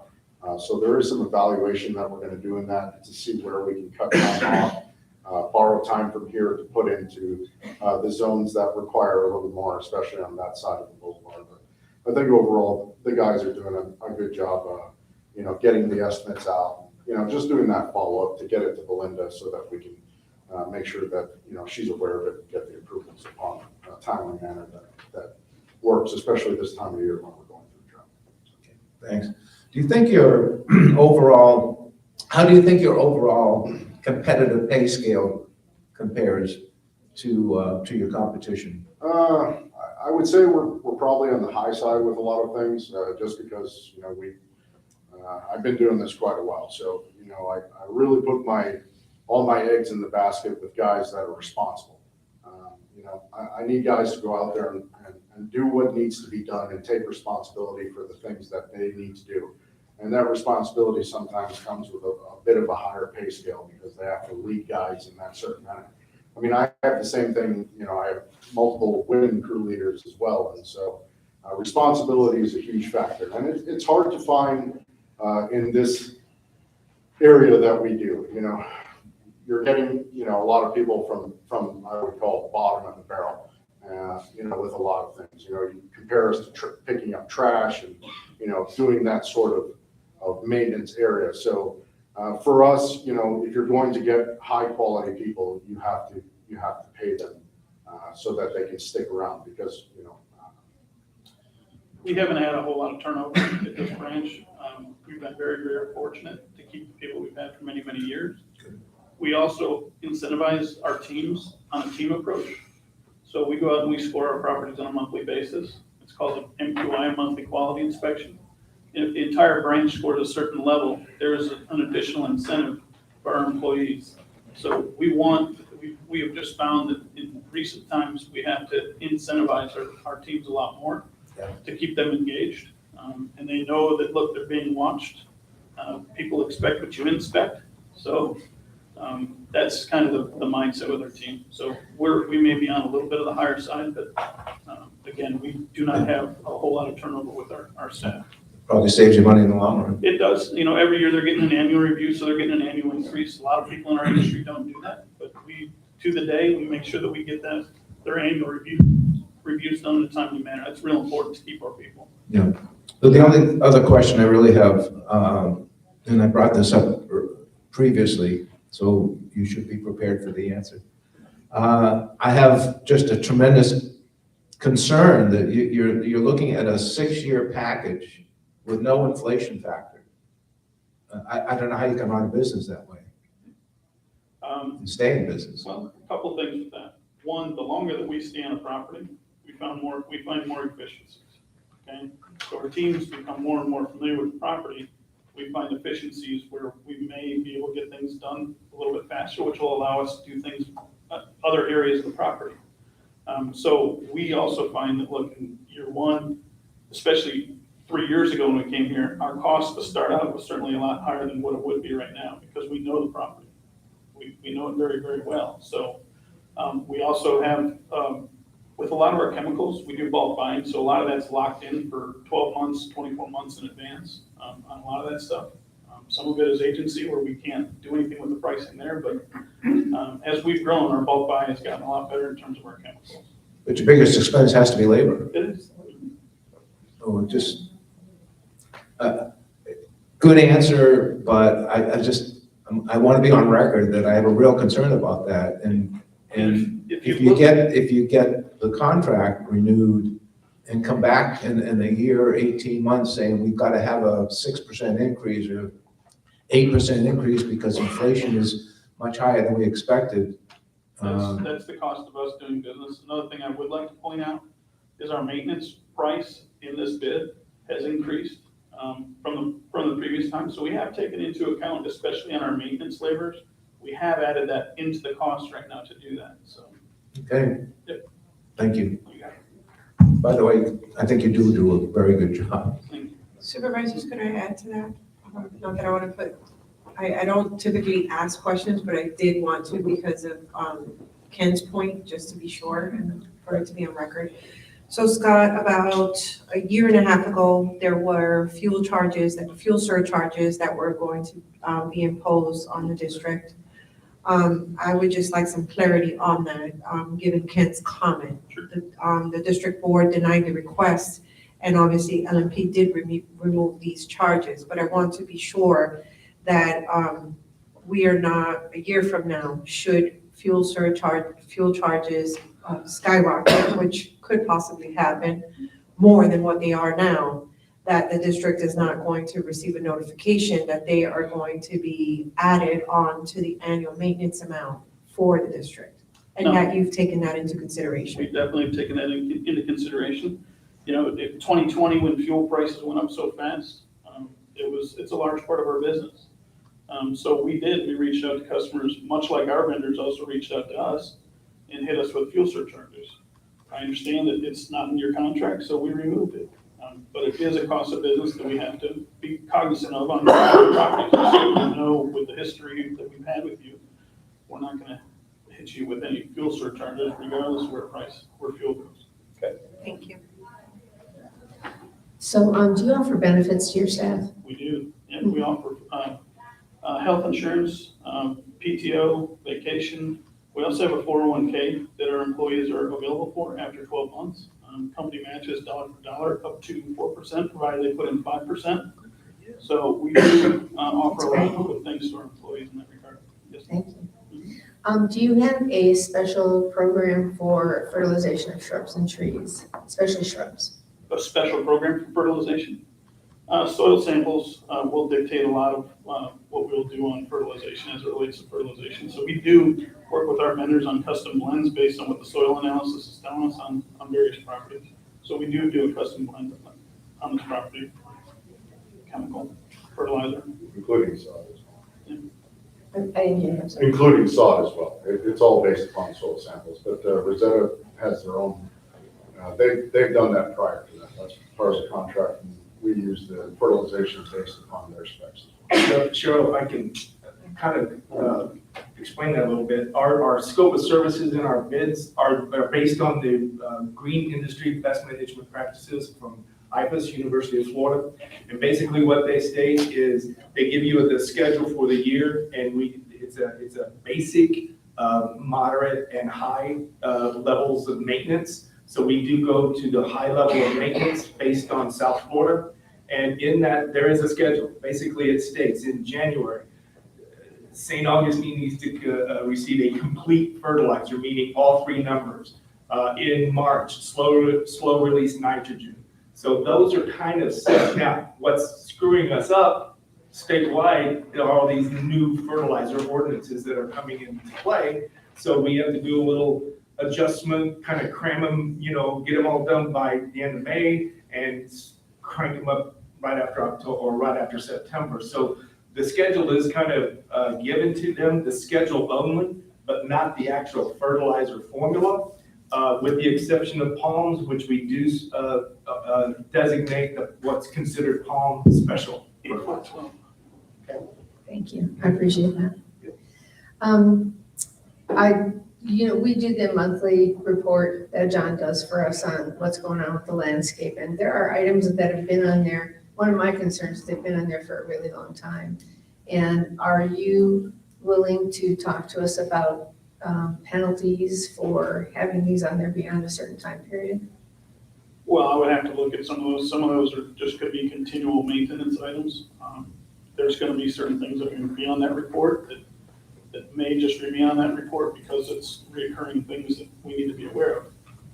I don't know specifically what you're talking about in terms of carryovers. Certainly, we're very aware of the inspection report and the carryovers. We don't intend to, it's not our plan to have many red carryovers, and it's certainly not our plan to have many bold red carryovers. So there are those things that we need to work on. Sure, we work on with those guys right there. In terms of a penalty, no, I think that we need to have a partnership, and if we're falling behind, we need to step up and rectify the issue, immediately. Okay, all right. I think that's all mine. I have just two simple questions. You guys have been here a while. I echo Ken's comments. I think you've done a nice job. What do you see as your greatest challenge here, and what do you see as your greatest success here? Well, there's a lot of successes that we've had here. As much as we had a natural disaster, I'd hate to make that as one of our big successes, but we were certainly out here immediately. I was sleeping in the office at times with an air mattress. We were out here on Sundays meeting with you, so I think our ability to be responsive to your needs is one of our biggest successes. One of our biggest challenges is not just specific to this property. It's a challenge with technical support with employees. There's a lag between the high schools and then the VOTEC programs. So there is challenges as it relates to irrigation and pest control personnel. Again, we've been very, very fortunate with the people we have that they have stayed here. But I think obviously the water restrictions that we have here, that's probably the most immediate obstacle to do it. Is that right? Thank you. Jill, do you have any questions? No. Ernest? Well, as I quizzed the predecessor, do you have a affirmative action plan that you utilize to foster diversity in your company for minorities, women, and people with disabilities? Sure. We don't have a written per se affirmative action policy. However, I can tell you that the staff down here, I actually looked at some numbers this morning. The staff that we have down here, 21% of our staff is female, 11% is African American, 10% is Caucasian, and 58% is Hispanic. And what we do in terms of how we go out to the communities, we do several outreach programs. We go out to Spanish-speaking churches because we have found huge success in terms of recruiting females. In those locations, females have a very good eye for detail, and they're fantastic as it relates to doing detail on properties. So we have reached out to churches in their communities. We've gone out to various communities and done job fairs. We've had job fairs on our site as well. So we do reach out to the community, and we do try to make sure we're diverse as it relates to our personnel. And it's visible, I see it. Compliment you. Thank you. Any other questions for Ellen? So, I have one other question, sorry. okay. May I? I Sure. don't want to yell. Feel weak. Um, So my last question is, do you have a designated enhancement team to get specific plans, or do they deal with only one plan, or do you deal with only one plan provider? No. We'll source stuff as far away as Homestead. If we do a lot of big buying, that's where we're gonna go to get the best price, to go ahead and have trucks deliver. So we use multiple sources throughout the state on various plant material. It depends on the size of the material that we're getting as well. Local nurseries for smaller material, depending on timeline, and of course the size of the project that's taking place. But if we're planting big medjool palms for replacement, I'd go directly to the source.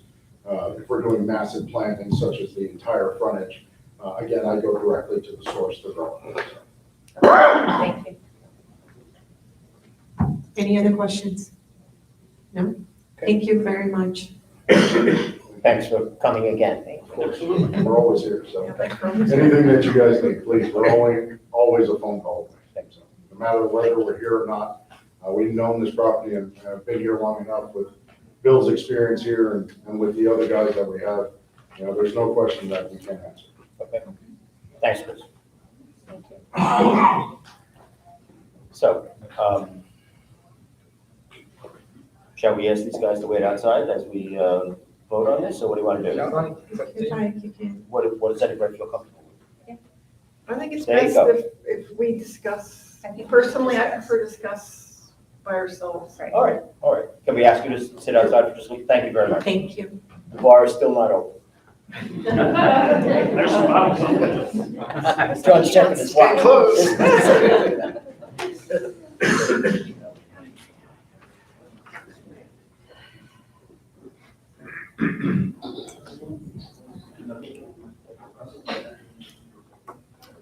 Okay, so we gave time based on what the majority of the supervisors wanted last time to have the other company come in and speak to us. I think that we got a lot of questions answered today, but I'll tell you that I haven't changed my opinion in any way. I think the bid sheet that we put in clearly spoke difference in numbers, 391 and change for Russell and 454 and change for LNP. The fact that every single supervisor here selected LNP as their number one choice causes me again to say that we should move forward with the contract with LNP and direct counsel to do his magic as he always does. So that's my opinion.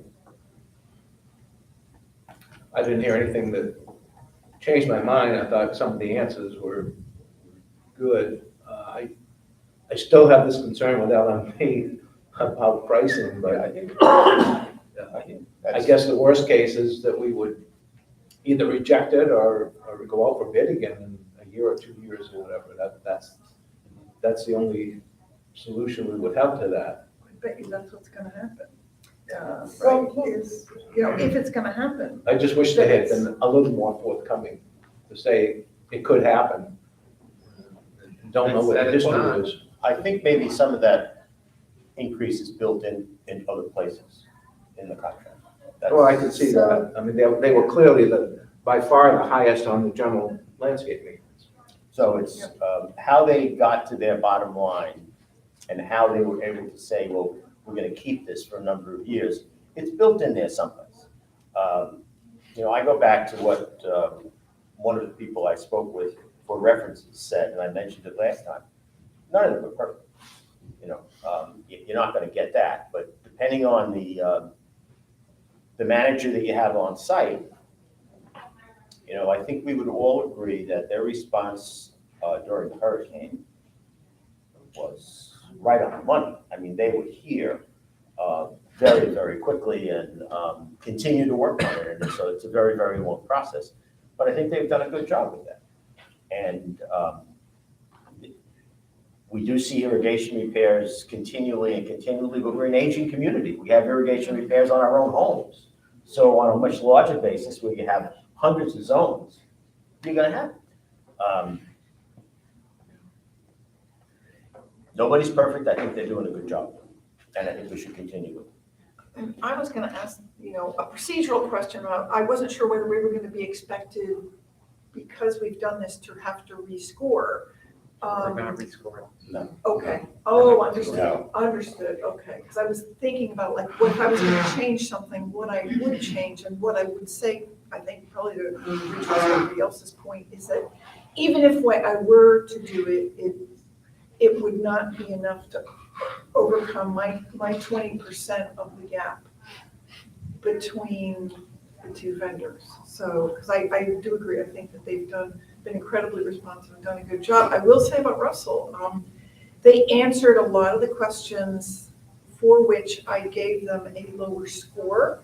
I would have given them, I think I had some questions on proximity, and I had some questions on reasonableness when it came to that. And I felt that they really answered the questions. I was impressed with them. I would kind of add on to Jill, I think that one of the biggest gaps we had in scoring was geographic location. And, I mean, there were a couple of them, but that one obviously would close if they would have a shop here. I think for me, this becomes bird in the hand kind of issue. But I will say that for the record, I'm disappointed in some of the things. L&P was a great response in Ian, not the question. What I'm concerned about is things like bills that come through with these increased charges on them that are unknown, and then we have to keep sending things back to say, why do you keep increasing these charges, and why is this charged wrong? And the comment made about we find efficiencies elsewhere, if you think about the community, there's a lot less to do right now. There's a lot less to do because a lot of stuff is gone, and it's really just mowing, but we aren't seeing significant improvements in what is there. So for instance, if you just look down the center aisle here, there's been no recommendations about, if you have all this time that Ginger's dying, Right. Nothing looks right out there, but there's been no recommendations about, hey, we can do this, and here's an enhancement for the board to think about. Those things do concern me, because I think as we go on, we're gonna have a lot of issues around enhancements. And for that reason, I am still a little bit torn, because I'm like, things look good, they don't look great. Could they look great? I don't know, because it's a bird in the hand issue. And so for me, it's a pretty even score. For me right now, I'm teetering. That's just my opinion. It is somewhat of the devil, Yes, well, then, no, that's the way I feel about it. It's the devil, you know. But, I would add though, that that's one of the reasons why you want to have an RFP process, because it helps everybody refocus on what it is that, we want, and getting value for the money that this community is paying for service. The last time we went through this, not when L&P got the job, but when they didn't get it, I was a holdout on that. I may have been the vote that didn't give them, the swing vote on that, didn't give them the job, and we went with the previous company whose name escapes me right now. Right. Okay, went with them, and then as things fell apart, L&P was looking better and better and better, in my opinion. And they came back in when we redid the job, and I did my mea culpa. I told them I was the one that stood in the way of them getting that job, and now I feel totally differently. And again, I think they've been here a couple of years. I think they've shown themselves to be a reliable company, especially during difficult times.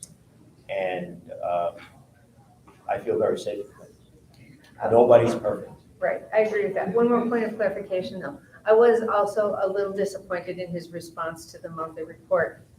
There are at least 12 items on there that are bolded red that have been on there for months and months and months. And correct me if I'm wrong, John, but those are not maintenance items. You mean recurring? Those are specific action items that need to be taken care of. You're always gonna see weeds. You're always gonna have weeds. Exactly, that's not. I try not to put those in red like weeds and stuff. It's like. Those are really- real issues that they are not addressing. And so that's why I brought that up. And the fact that they wouldn't entertain a conversation about penalties, that. Besides that, they sidestepped it in a big way. And there are a lot of things out there in Cold Red, so just. You know, when you look at Can we the, I made sure I sent the email about Mirror Bay to everybody. And they're, no, but they are certainly having some issues there, you know, and that's, I think that's significant. I don't know what's going on there. The references that I had called, that I was assigned Russell, were just glowing. I mean, they couldn't say enough. Well, this was unsolicited, but it was this. Well, I know. That's why I don't know what's going on there. It came to my attention and I asked, Keith was very helpful with this. I asked if we could get a written critique. And we got an extensive written critique on that, so I think that's telling. On the reporting, there is obvious a concern, not just with the items, but also with the response to the report. So originally during the recovery process, we always knew that they were going to be behind on responses because they were working on recovery. They have been behind on responses, for example, with January, February, and March's reports. So I do think that there should be some sort of language in the contract that provides them with a stern drop dead deadline to provide us with responses to the reports. It's 7 days, correct, John? Yes. 7 days from the date of receipt that they are supposed to provide us with their response and their action items to be addressed. And any proposals that need to be provided should be provided with the report. And that's one of the ways they make up on costs, is all these little proposals that come in that are, as we found, high. When you've gone out and gotten secondary bids, all of a sudden LMP came in with a much lower price. Well, I mean, maybe we should be doing that more often, getting secondary bids. Well, I think keep them honest. I think that Keith stays on top of this as much as he possibly can. I know. You all know that Belinda does, Yes. in terms of the charge, some of the billing and such. So like anybody else, they need to be watched, and they are being watched. You know, we're counting the bags, not just them, but the other vendors too. We're counting the bags and all of that. It's a part of the process. And I think to add to your point, Cheryl, there need to be long-term plans in place too. The concerns about the cul-de-sacs and the battery operated controllers. We've talked about this in the past with prior boards. At some point, we are going to have to discuss what we can do to go away from these controllers. We do have another district that we worked on that they actually went away from the battery operated controllers. We just got proposals, for example, for, is it 1 or 2 controllers with the cell phone service and two controllers that we received a proposal from LNP for, where they want to not have the battery operated option and have a cell phone service attached. A wireless type? Pretty much, but it's not really a solution to a long-term problem because you don't just have this problem in these 2 areas. You have it in several locations. Yeah. So, What at she's, some- I'm sorry, Go what ahead. Belinda's talking about, I think the one she's talking about is for a remote control. No, it's like you're sitting in your office and before you even leave the office to go to work, you're like, oh, we've got 17 error messages at Venetian. So we need to send our tech out. Here's where you need to go. It's like, but it does require a cell phone service to be able to communicate with it. But also what I think would work well here to get away from these battery ops, because that's just a not 9-volt battery, but we've got up at your sister community, we've done these solar charged irrigation controllers. They sit right on the cul-de-sac. They have a solar collector, and they charge a little nickel metal halide battery and keeps the controller going. You don't have to worry about popping in a 9-volt every other week or month or whatever. So it's continual. I think that would help us out on a lot of our cul-de-sacs. Because I believe according to John, you've got about a half where they're not the controllers are not operating. So We should pursue that, but we're probably getting sidetracked. Yeah. I think we need to get back to the issue, and I'll make a motion that we accept the contract from LMP with provisions provided by council, and that we instruct Andy to draw up a contract. Can we amend that a little bit slightly? Yeah, Just sure. to award, the I'll bid? try if you want. Yeah, go Motion ahead. to award the bid to LMP in your example, subject to preparation of a contract by staff and authorize the chair to execute. That's what I was saying. I got it verbatim. What he said. And let me just also mention, you already know this, but our operating rules, and we're already geared up for this, but our operating rules require us to send correspondence to all bidders. Sure. And they'll have an opportunity to protest. Sure. We don't expect one, but it's an option. Second. Any further discussion? All those in favor, please state aye. Aye.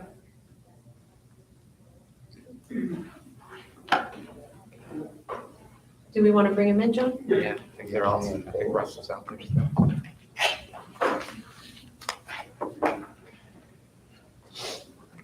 Thank you, Supervisor. Okay. Yeah, did he go first?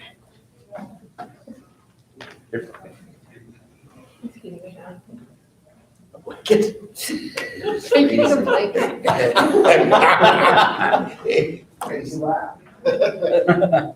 actually have a blanket in my bag, which I'll sell happily for $50.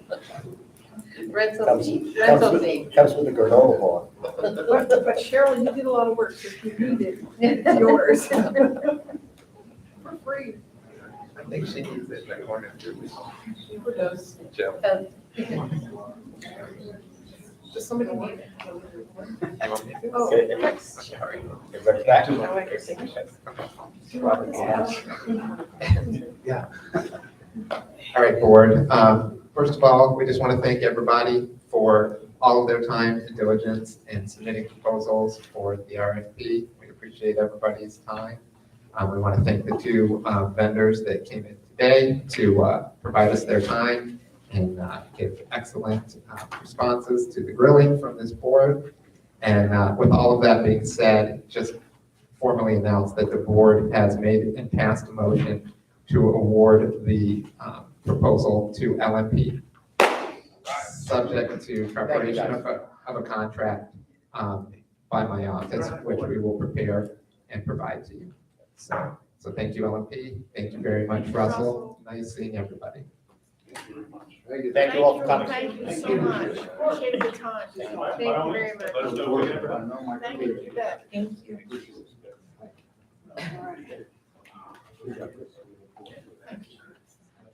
See you very much. See you around later.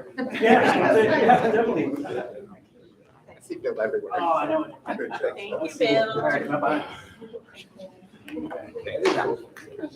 Thanks, guys. Okay, so Ernest has asked for a break. So I'm gonna put it on Ernest. We're gonna take a 10-minute break at 11:54 a.m.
Audience members, if you could take your seats, please. We are going to get started again or resume.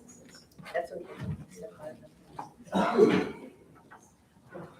Okay, so I have turned the recorder back on. We are back on the record at 12:04 p.m. The next item on the agenda is item number 5C, which is the public hearing to adopt a new fee and amendments to the rules for usage of the tennis facilities. Andy? So board members, you'll recall this was an item that you authorized staff to proceed with, taking the steps for a public hearing. Certainly no decisions have been made as of yet. So with Carrie's help, we placed the necessary ads. We have the public hearing set for today.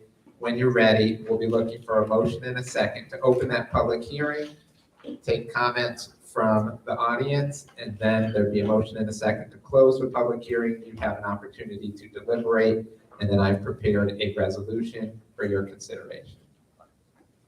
So with that, unless there's any questions, we'd just be looking for a motion to open the public hearing. I'll make that motion. Is there a second? All in favor? Aye. Okay, so the public hearing is open, and now it's the opportunity for those present to provide the input to the board. The time limit, 3 minutes. Yes. Okay. At this time, are there any comments for the public hearing? And as we said at the beginning of the meeting, it's just on this issue. Oh, okay. I'm Barb Jasper at 130 Verano Court. I fully support the 4 old ladies in this issue.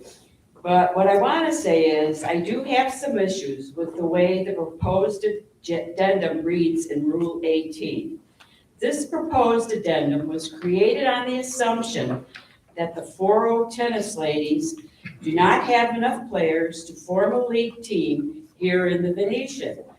Let me say, I support the 4 old ladies, but feel the new proposal is written rather loosely without stipulations. The first paragraph does not specifically state 4 old ladies team captain. Does this mean any level, whether 3-5 or 3-0, can start a team, men or women, and state that they do not have enough players, so need to reach outside our community? I also question the $150 fee, whether or not that is enough to charge. I'd like to know what other clubs like Plantation charge for non-members to play on one of their teams. Has anyone looked into it? And my last point, which is the most important point to the issue, is with the court time during prime time. There are no stipulations as to what time the team with outside members is allowed to play a match or have practices, so to speak.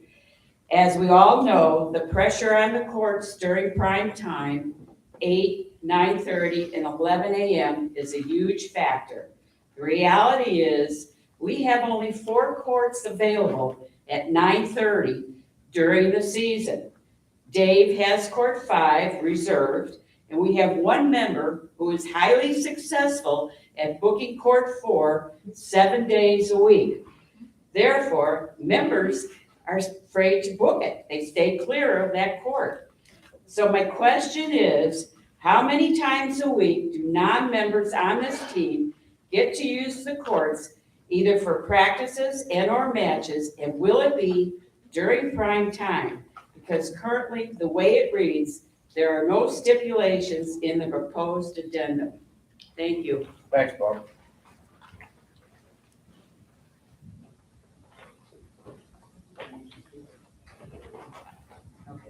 My name is Jerry Quinn, and I live at 101 Mystery Court. I am a tennis player, and I am not against allowing non-resident members to play on Venetian teams. However, this addendum, as written, has too many loopholes.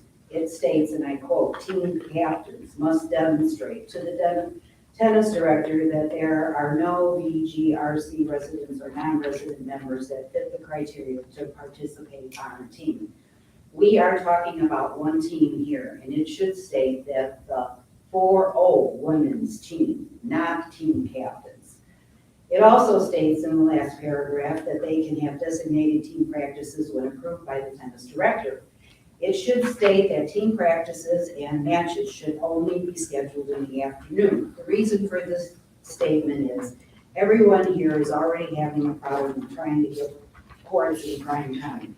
If we allow the non-resident team members to practice in prime time, we are even going to have a bigger problem. I have lived here for 18 years, and when I came here, the 4-0 team did not have enough people that lived here in the Venetian to play in the league.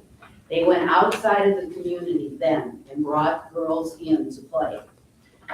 The captain of that team still lives in the Venetian and she plays tennis.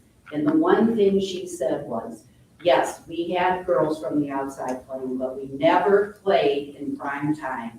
We never had any matches in prime time, and we never practiced in prime time. So the bottom line here is there should not be any practices and matches in prime time. Thank you. Thanks, Terry.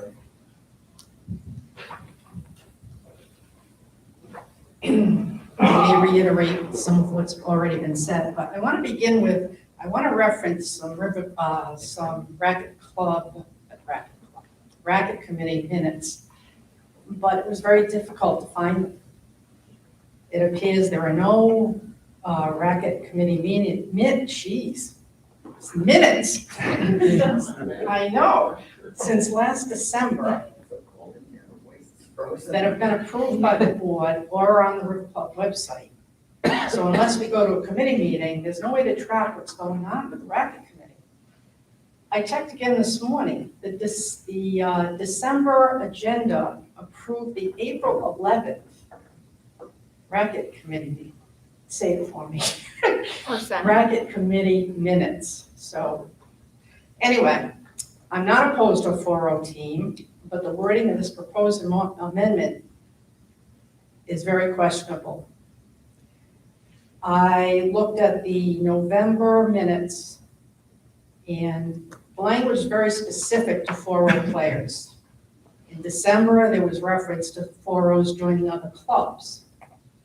In January, it mentions $150 for leagues more than 10 weeks, but no mention of the 4-0s. And the amendment that's before you is still not specific to the 4-0 ladies. This amendment of $150 per league lacks exactly what Barb and Jerry said. There's no specifics for practices or court bookings. Can the non-members reserve courts? Can they play without a member? Well, it doesn't say any of that. The potential for adding other teams with non-members is not addressed. Our 3-5 team or some of the men's teams can split off to create a stronger playing situation for them. Another problem is most of the men play by age and not by rating.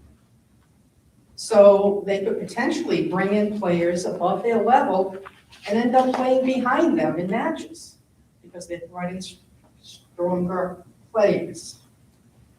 If the non-members play in one Tri-Cities and one US team in a season, they could potentially use our courts for over half a year for $300. Has there ever been use of our amenities for such a nominal fee and with no specifically stated restrictions? Please pay attention to the language of this amendment. The potential uses it could create is written. It is well intended, but it needs further attention and review. Thank you. Thanks, Pat.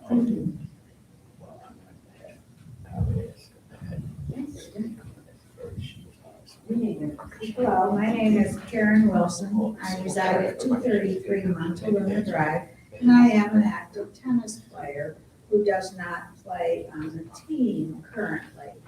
I support everything the three speakers already said. The non-specificity of the whole thing it's so vague, it can be interpreted a gazillion different ways. And you know, we only have 6 courts. It's not like we have 12, 15 courts that we can just keep adding teams. It's not possible to keep having more and more teams because there will be no time left for anybody else. When I think about that fee, I think about the fact, for example, that if I have a guest who I want to play with on these courts, I can do so. But that person has to pay $10 each time. And guess what? They can only play twice a month. Any one guest can only play twice a month. But yet these women that would be part of the 4-0 teams, whether that's USTA or Tri-Cities, nobody's making it clear on that. Is it both? Is it one? They can play anytime, like she said, for $300 a year. It's not right. It makes no sense.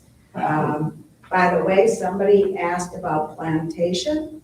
Plantation, I think, has what, 12, 14 tennis courts?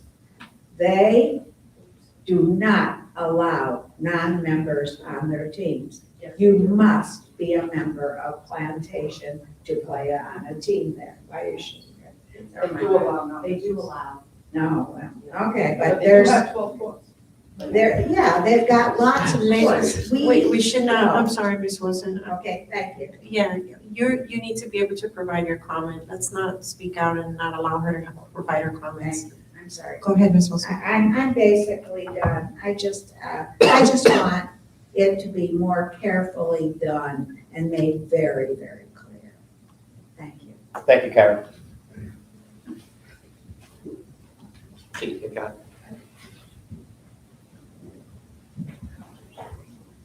Yes, I'm Pat Hinch. I live at 194 Valenza Loop, and I am the chairperson of the Racket Sports Committee. First of all, I'm a little surprised that Karen Wilson needed to make comments today on something that she voted in favor of. And everyone at our committee meeting was given an opportunity for input, for questions, and if there was reservation, vote no. Nobody is forced to vote in favor of anything that's presented in front of our committee. Secondly, if you read the amendment as it's proposed, it clearly states that these individuals will have no access to any other amenity and will not have access to the tennis courts for general play.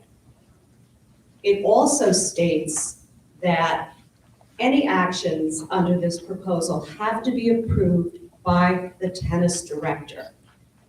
Dave is not going to allow swaths of people to play in prime time. He's a professional. He understands the court pressure that exists here.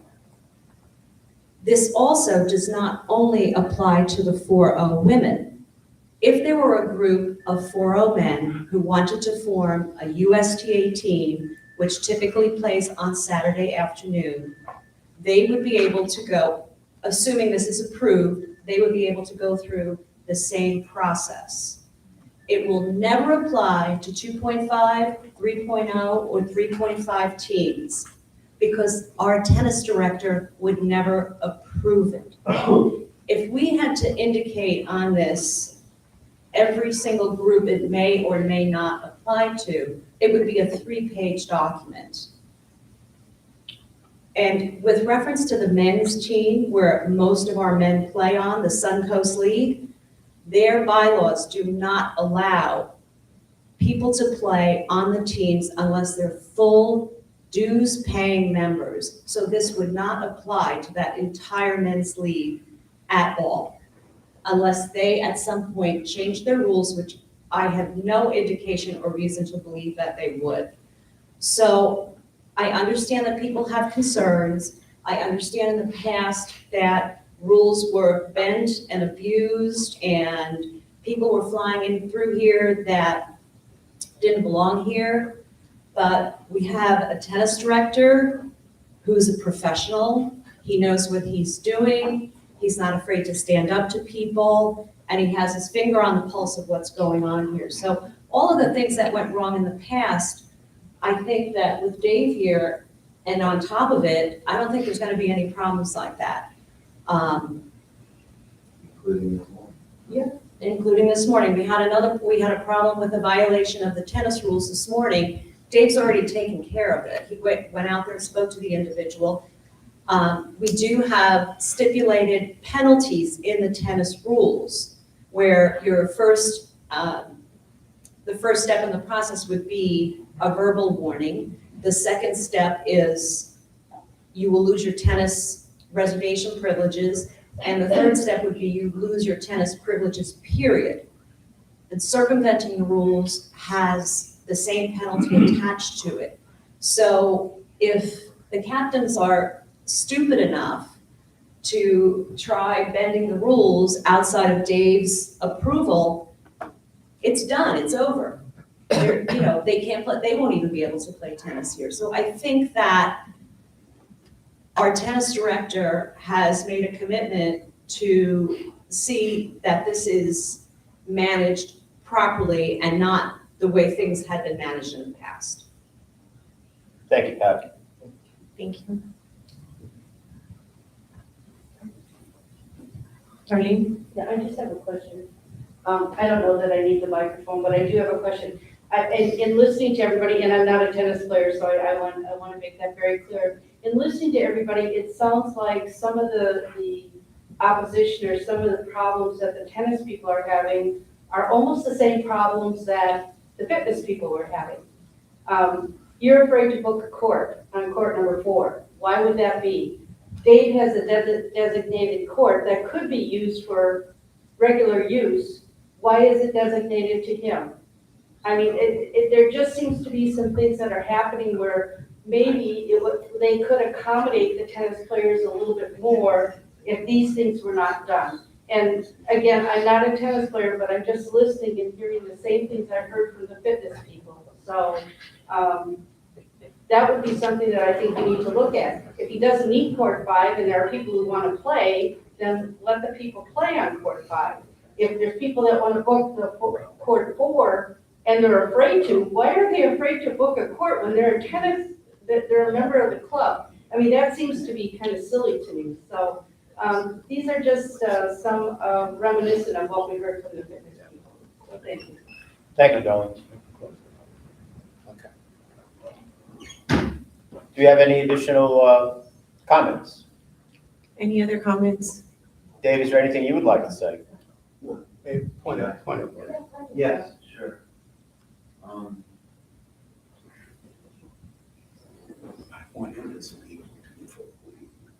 Hello?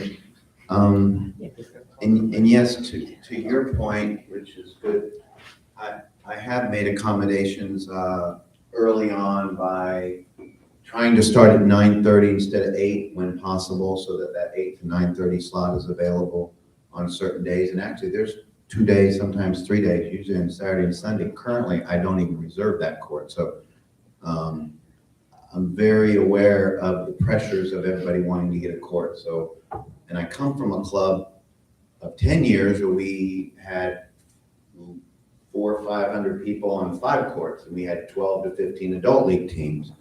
The way we handled that is I would manage the teams, and anybody that had a team had to submit that team application, even though it's the same people, a lot of times, captain, same teams. They did so there's no surprises. There's no, I created a team, and I didn't know about it. It's like I have to reserve courts for them. So as far as the number of teams, and I have a meeting with all the captains, or we're coordinating it probably in the next 2 weeks to discuss a lot of things, with the teams having to let me know that they're interested or they are going to have a team, so we don't have too many teams, because there can be too many teams. You can't just have, because I think someone brought up the point about splitting teams and having a great team and all that, because I get that, I've been through the same thing. You really can only have so many teams or it gets too crowded. And you have to talk to the league directors that run those different, the Suncoast, I've been in contact with them, and the Tri-City, you have to be in contact with them. So I would have them submit team applications. So we had a case where a team just popped up and was on the calendar, and I found out after, and I'm like, you kind of need to check with me. So I think we're working through that. We're gonna have a team captain meeting now for the fall. I think the summer we'll be able to manage with the interclubs. I've already been in contact with that. And then as far as the new team managing potential 4-0 ladies, and I've talked to a lot of those ladies. Again, because I'm managing all the teams, I would know which new team. We wouldn't just let a new team come in, especially if it's one of those teams that requires additional players. And I think we're only talking about really the 4-0 women, where I think there is a short supply. And some of these women go and join other clubs, pay money, you know, so they can be on a team. It'd be nice to have them here under certain cases or restrictions. And I think some of the things that were discussed is team practices, non-prime time, outside of prime time, because that would eliminate all the prime time issues of having people that are not residents. We want to keep it to resident only. Matches, originally I spoke with in this one 4-0 match or league play was Saturday at 12 noon, which to me is kind of, I don't know, Saturdays 12, whether you call it 12:30 or 12, but it's pretty dead after 12 on a Saturday. So that would, I think, would be non-prime time. But yes, we would monitor all that. As far as the practices, I would talk to the captains, make sure that we knew exactly who were the people when they do have an attendance or a practice schedule. They'd come to me and give me their options. I would know exactly. There would be attendance. We would monitor to see how many times are those people playing. Are we charging the right amount? In my case, that 150 fee, I don't know about here in this area, but that is a common denominator where they would allow people from the outside at that 4-0 level, the higher levels, because it is hard for your club to have enough people. You require at least, I don't know, 10, 12 people sometimes.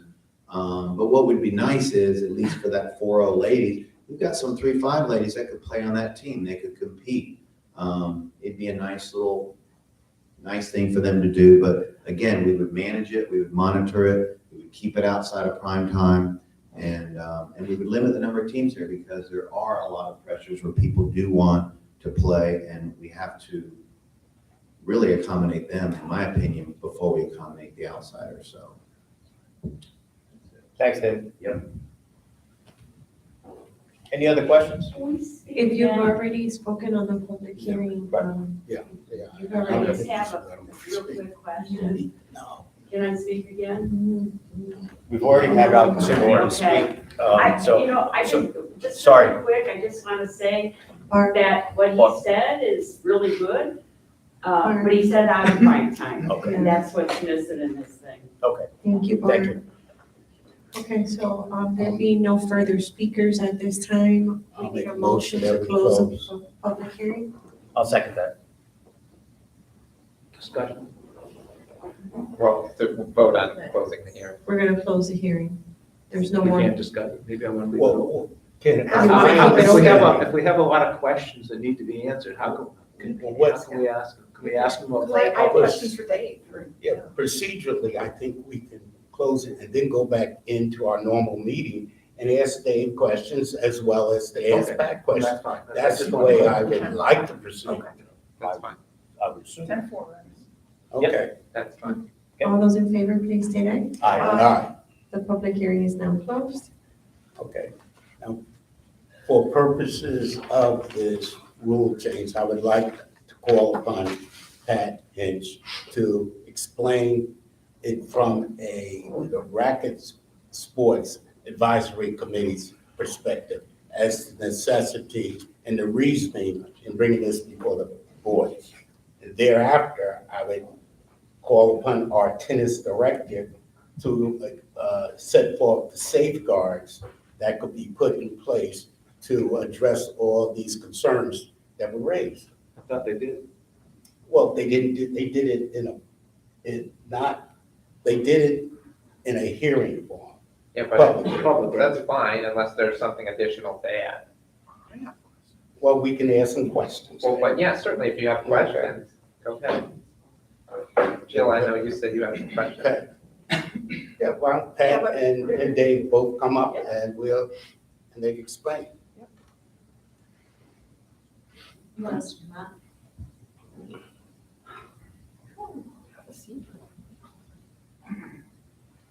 So, most of the tennis players at the Venetian play in some form of organized groups, whether it's your, group of 8 ladies who get 2 courts, or, you're trying to all play together and you get 4 courts, and some are social, some are teams. Our committee is comprised of people who play tennis in both ways, and some people are hybrids. We have a social player, we have a pickleball player, we have some people who play teams, and one gentleman who plays team and plays social tennis all the time with the 8 a.m. men's group. So we've taken a lot of steps on this particular past year of trying to open up more opportunities for social players. We've pushed start times for matches back later, which I think broke through a big logjam for courts. So we're not just focused on making things better for teams. This group of individuals that it would affect are primarily the 4-0 ladies, but it's not limited to the 4-0 ladies. There could be a 4-0 men's team. There's also a really, really good tri-level mixed team that already exists here, and they play on Sundays. Problem for that team is that there's a shortage of 4-0 players here at the Venetian that want to play mixed doubles, and you need a 4-0 player on your first court in order to be competitive. So in that instance, it probably would be a man. This is a great team because it also provides opportunities for Venetian residents who are at the 3-5 level or the 3-0 level to play some really good, stiff, competitive tennis.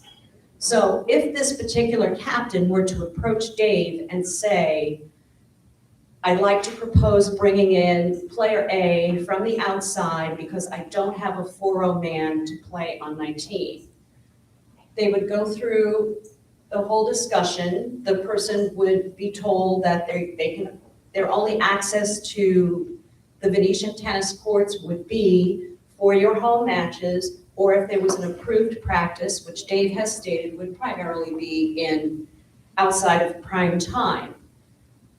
They would go through all the steps, pay the $150 and be on the team. Should that same captain come to Dave with the request, hey, I have this good friend of mine, he's a good 3-5 player, I'd love to get him on the team. The answer to that question is going to be no, because we have an abundance of good 3-5 players here at the Venetian, so this individual can field his roster without going to the outside.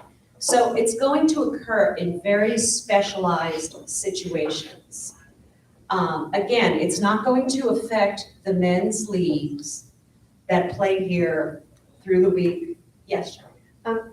So for verbiage, because I know everybody's worried about who this applies to, could we just say that this is for external 4-0 players only?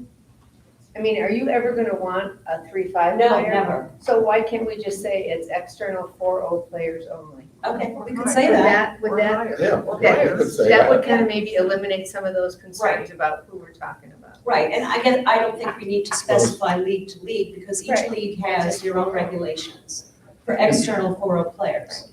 I hear all the comments, but what comes up continually is the women's league. Are we talking, I have a problem with it just saying that. Does it have to be, say, women, or No, it doesn't have to gender be. free? The men can do it as well. The league that they play in here, the Suncoast League, Right. happens to have a rule that all players rostered must be dues-paying members. Right. So if assuming this passed, someone who wanted to play on a Venetian Suncoast team who doesn't live here would not be able to do that, not by our rules, but by the rules of the league.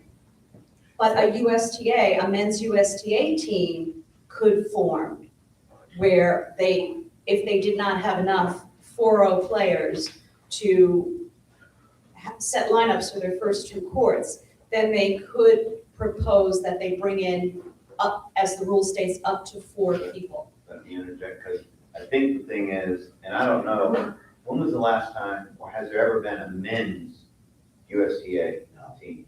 4-0, 3-5, ever? So they don't tend to do it because the Suncoast accommodates a lot, and maybe the timing of the Suncoast League accommodates, so that's what that. And I would probably say with the women, the same. When's the last time you ever, or have you ever had a USTA 3-5 or 4-0? Yeah. When? That was on. Not Mick, oh, Mick, outside from Mick. Women's only. Yeah. Yeah, wait. Yeah, Rich, this is, Yeah, I'm sorry. We can't, Dave, I'm sorry, we can't really have the back and forth. That's fine, yeah. So we're just talking about the USTA, there's not many of those leagues, very few, there's not any now, right, currently with the women? We played USTA during Yeah. COVID when our leagues shut down. I have a question, if the men's, the Suncoast League, as you put it, prohibits this, and I don't play the game, but they prohibit this sort of thing. Is there a morality issue here? You know, if we can't field a 4-0 team, we're gonna go out to other places and pull players to play here. Is that fair to do that? I mean, can we legally, if the Suncoast League says you can't do it for the men, are you asking for something that is the right thing to do? To draw people from another community to say that they are now Venetian players when in fact they don't live here? It's being done at every club Every other across club. the US. And that's It's where- only that league is the only league that I've ever seen that does it, but a lot of, mostly clubs have their own rules with to be a member to play on where I was before. All you do is pay a guest fee, you can play as many times you want. I'm not saying that's right or wrong. I thought it was wrong. I like the 2 guest rule per month.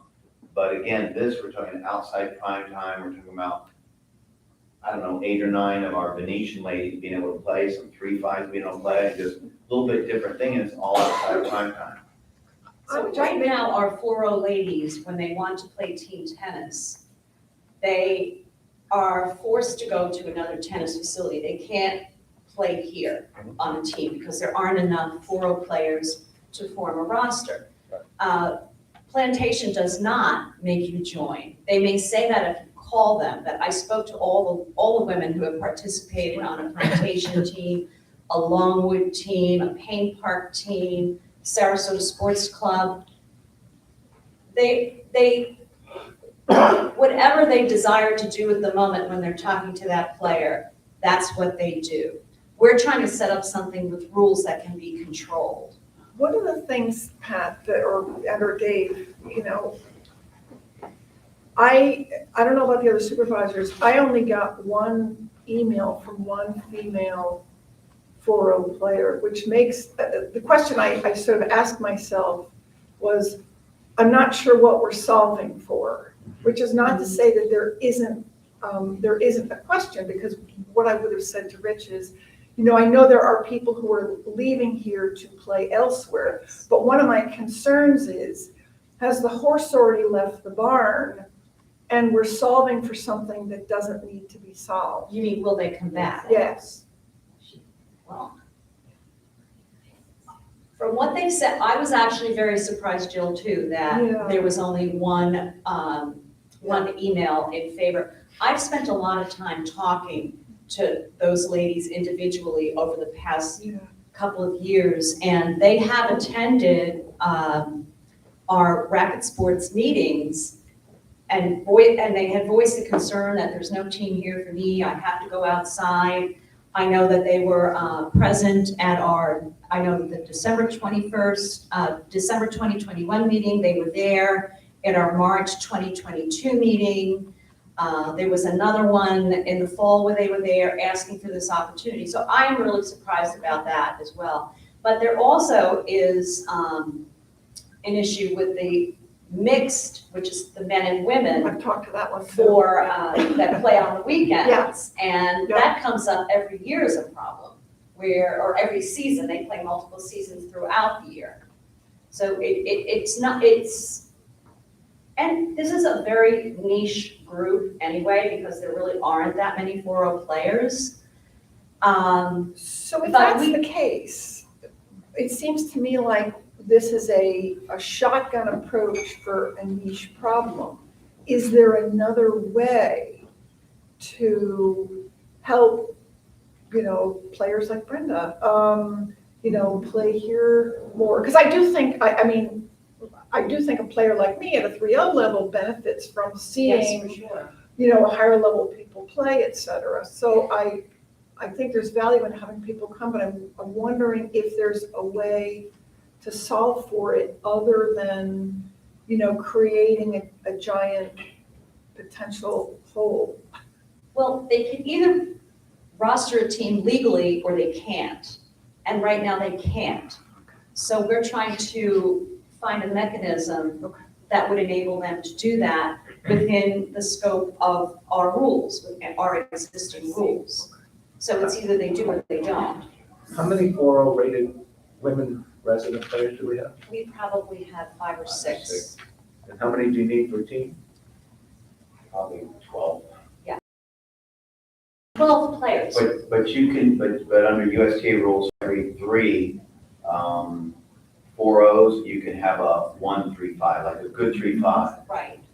So if you have 3 4-0s, you can have 1 good 3-5. So if you have 6 4-0s, let's say from here, and you can get maybe 3 from the outside, that's 9, and then you get 3 3-5s like that are good. Then you got your 12. So you don't. So it gives the 3-5 something to work. Huh? I keep hearing if.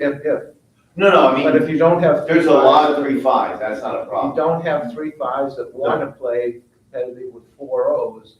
Oh, they do. They do. They all do. A lot of them do. They love to because they want the competition, but. But you can only have 1 for 3-4-0 on the team? Yeah, because they don't want to dilute the team. It's just a rule, it's a USDA rule. But I just wanted to say the one thing, USDA. if this is USDA, the one thing is, and I've talked to all those 4-0 girls, because they see me out there, they're out there playing, and I've seen them.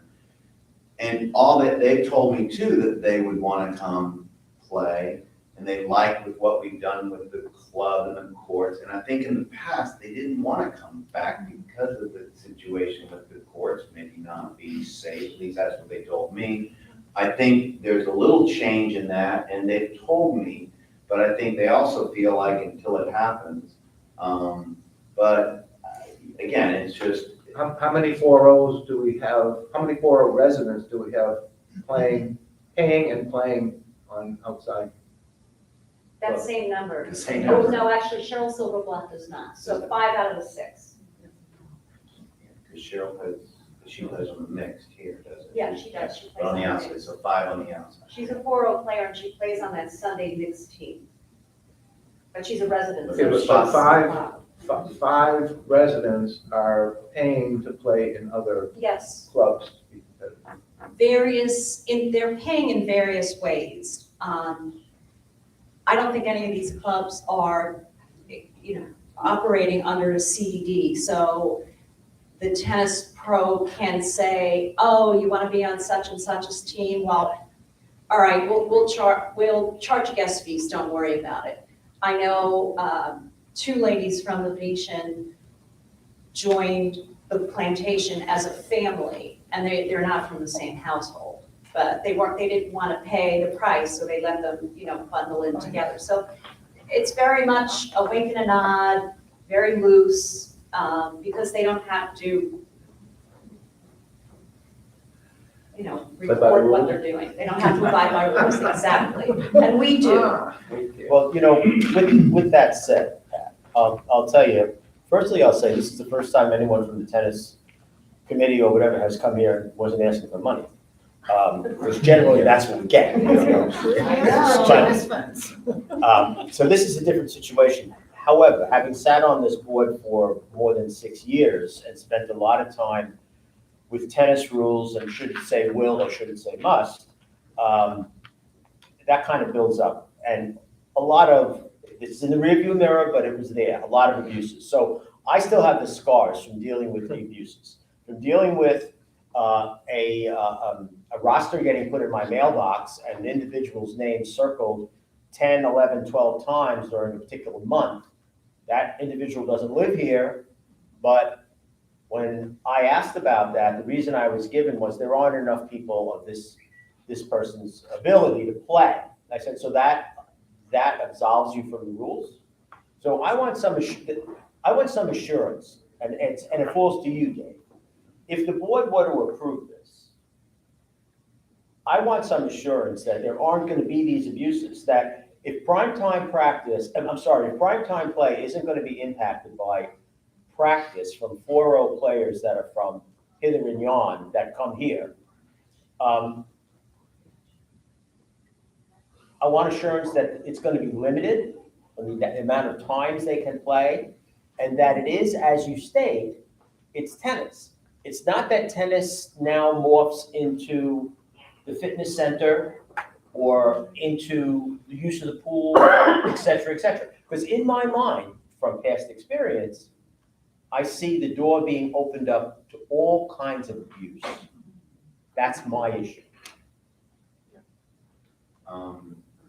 It can all be put in writing so the people that sign it and the captain, they all understand those rules, that it's tennis court only, that's it. And it does say that currently, that they have no access Yeah, to I any know. other amenity. I know it says that. But we have to enforce it. But before we had things that were said, they simply were not enforced. Now, we have a new tennis director here, and I have a great deal of respect for you, Dave. Even though, again, I don't play the game. I've walked on the courts 2 or 3 times and never held a racket, but. You know where they're located. I do, and they're fenced, I know that. Well, there's hope for you. Okay. And maybe someday I will have a racket in my hand. But it's what's said and then what's enforced tended to be in past years 2 different stories. So that's why I'm somewhat scarred by it, you know. So I have to say that again. Well, having worked with all 3 of the tennis directors that have ever been here, I can tell you, this is a different breed of cat. Dave is not Charlie. He's made an effort to get to know who everybody is, spends a lot of time with me and other members of the committee trying to understand how things work around here. How does it run? Why do we do this? Would this be better? He was part of the discussion about bringing this proposal forward from the beginning and has assured me that he's going to stay on top of it.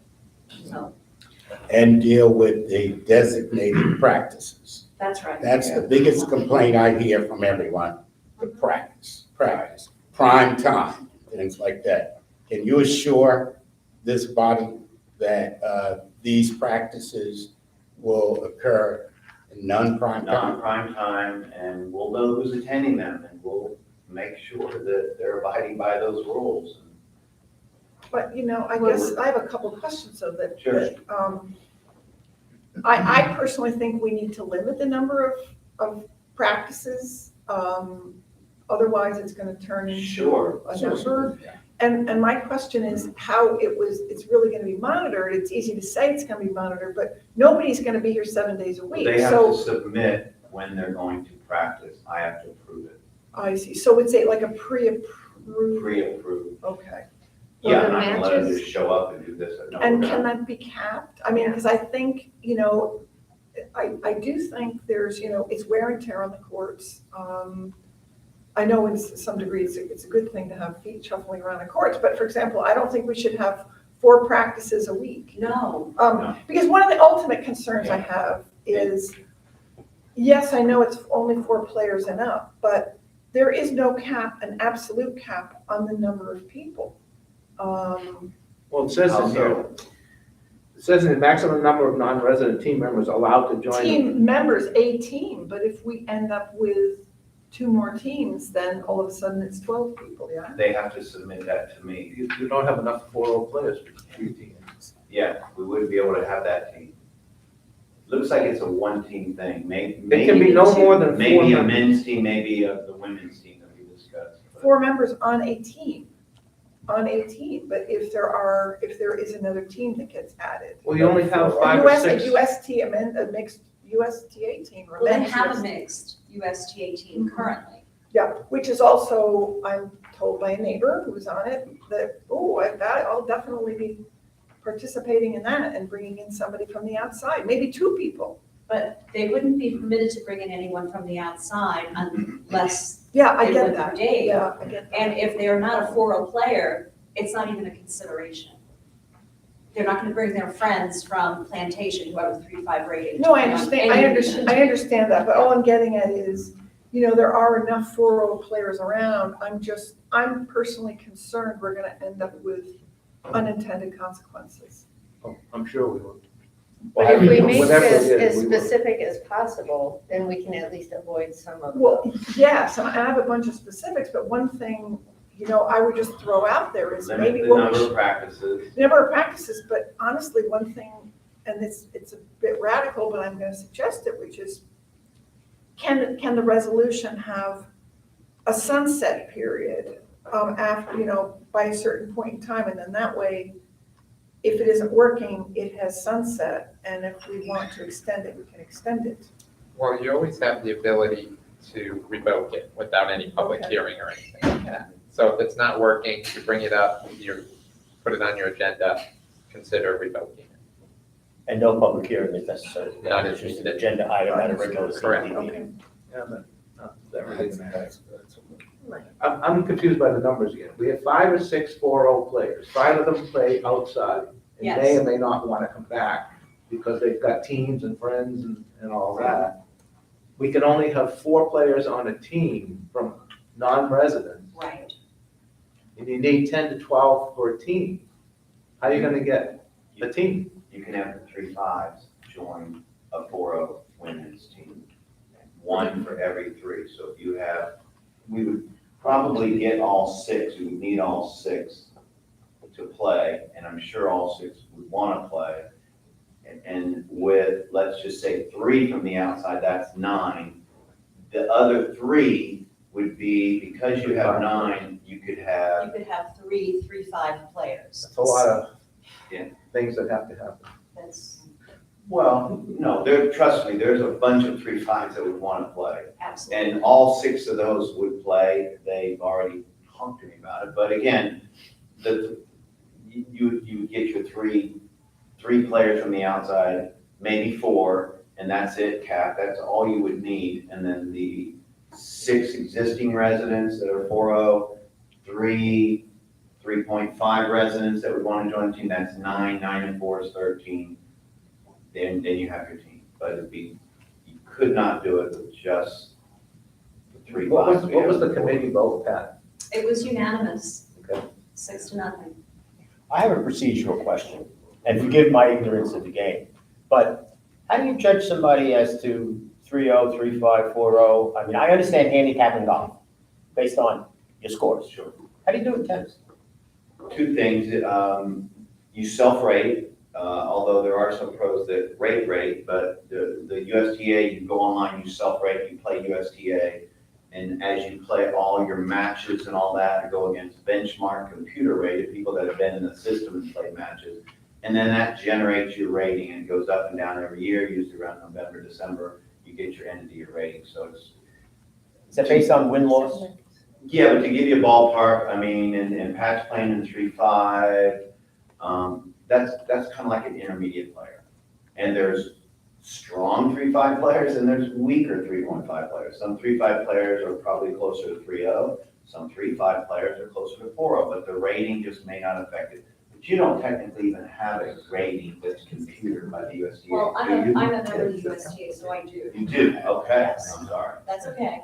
I should have. Why don't But we no, get, 'cause we why do don't we have- get more 3-5s to rate themselves 4-0? Well, it would be dishonest. I wouldn't. Well, no, what would happen is, the only way the rating would change would be if they played in the USDA match. And if you played in the 4-0 USDA match as a 3-5, what would happen?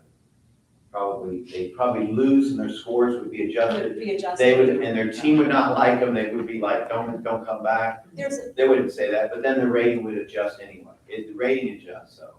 There's a huge difference, and it's a big jump Some to go from 3-5. 3-5 to 4-0. And you can see the difference when you watch the people play.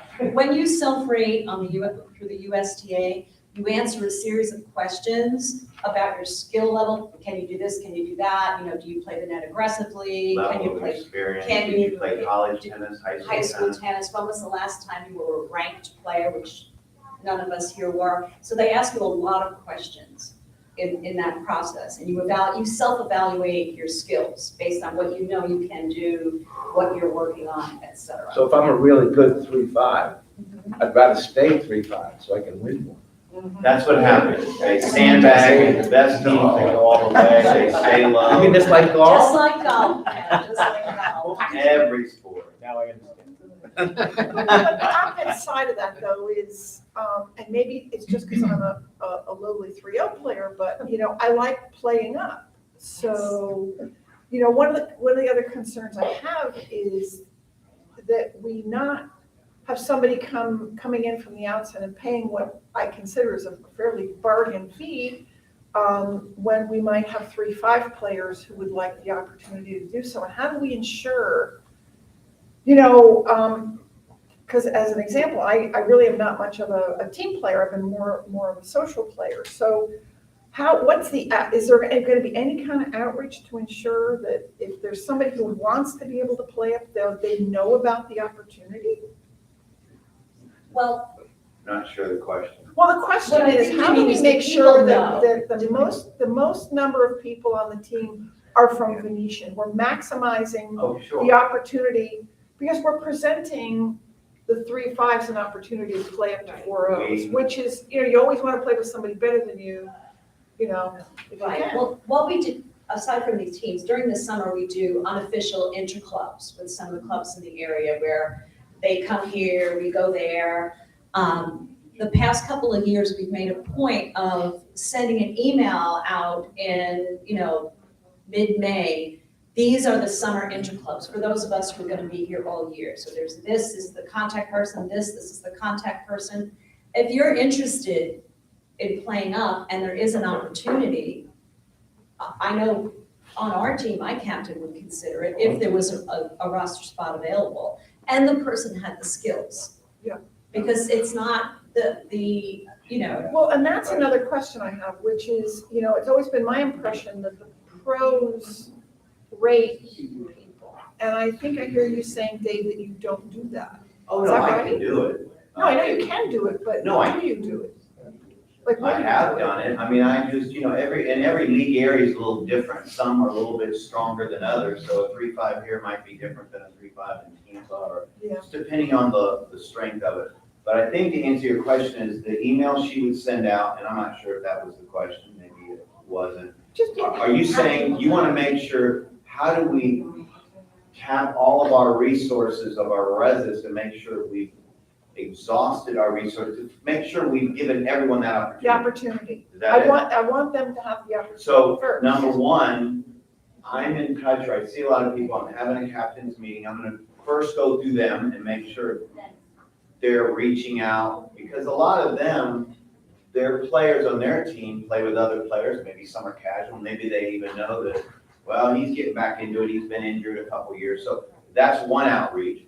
The reach that you said during the summer interclubs, I would just add to it that you send out just a general email, come check out the new pro shop or the new director, and hopefully we're gonna do some events when we get the lights, fixtures in, they can install them, that we can do some different events. I would invite them out, just kind of pull them out, and then you'll get people coming out of the woodwork. So that way, you have a much bigger, so maybe we don't need to. Maybe there are some poor old ladies that are just moved in and we don't know about, and they're working, baby kids. So Exactly. I would be doing all of that. I always like to work within the community, because why do you want to go outside if it's much easier to ride your bike, they come here and all that. So that would be what I would do.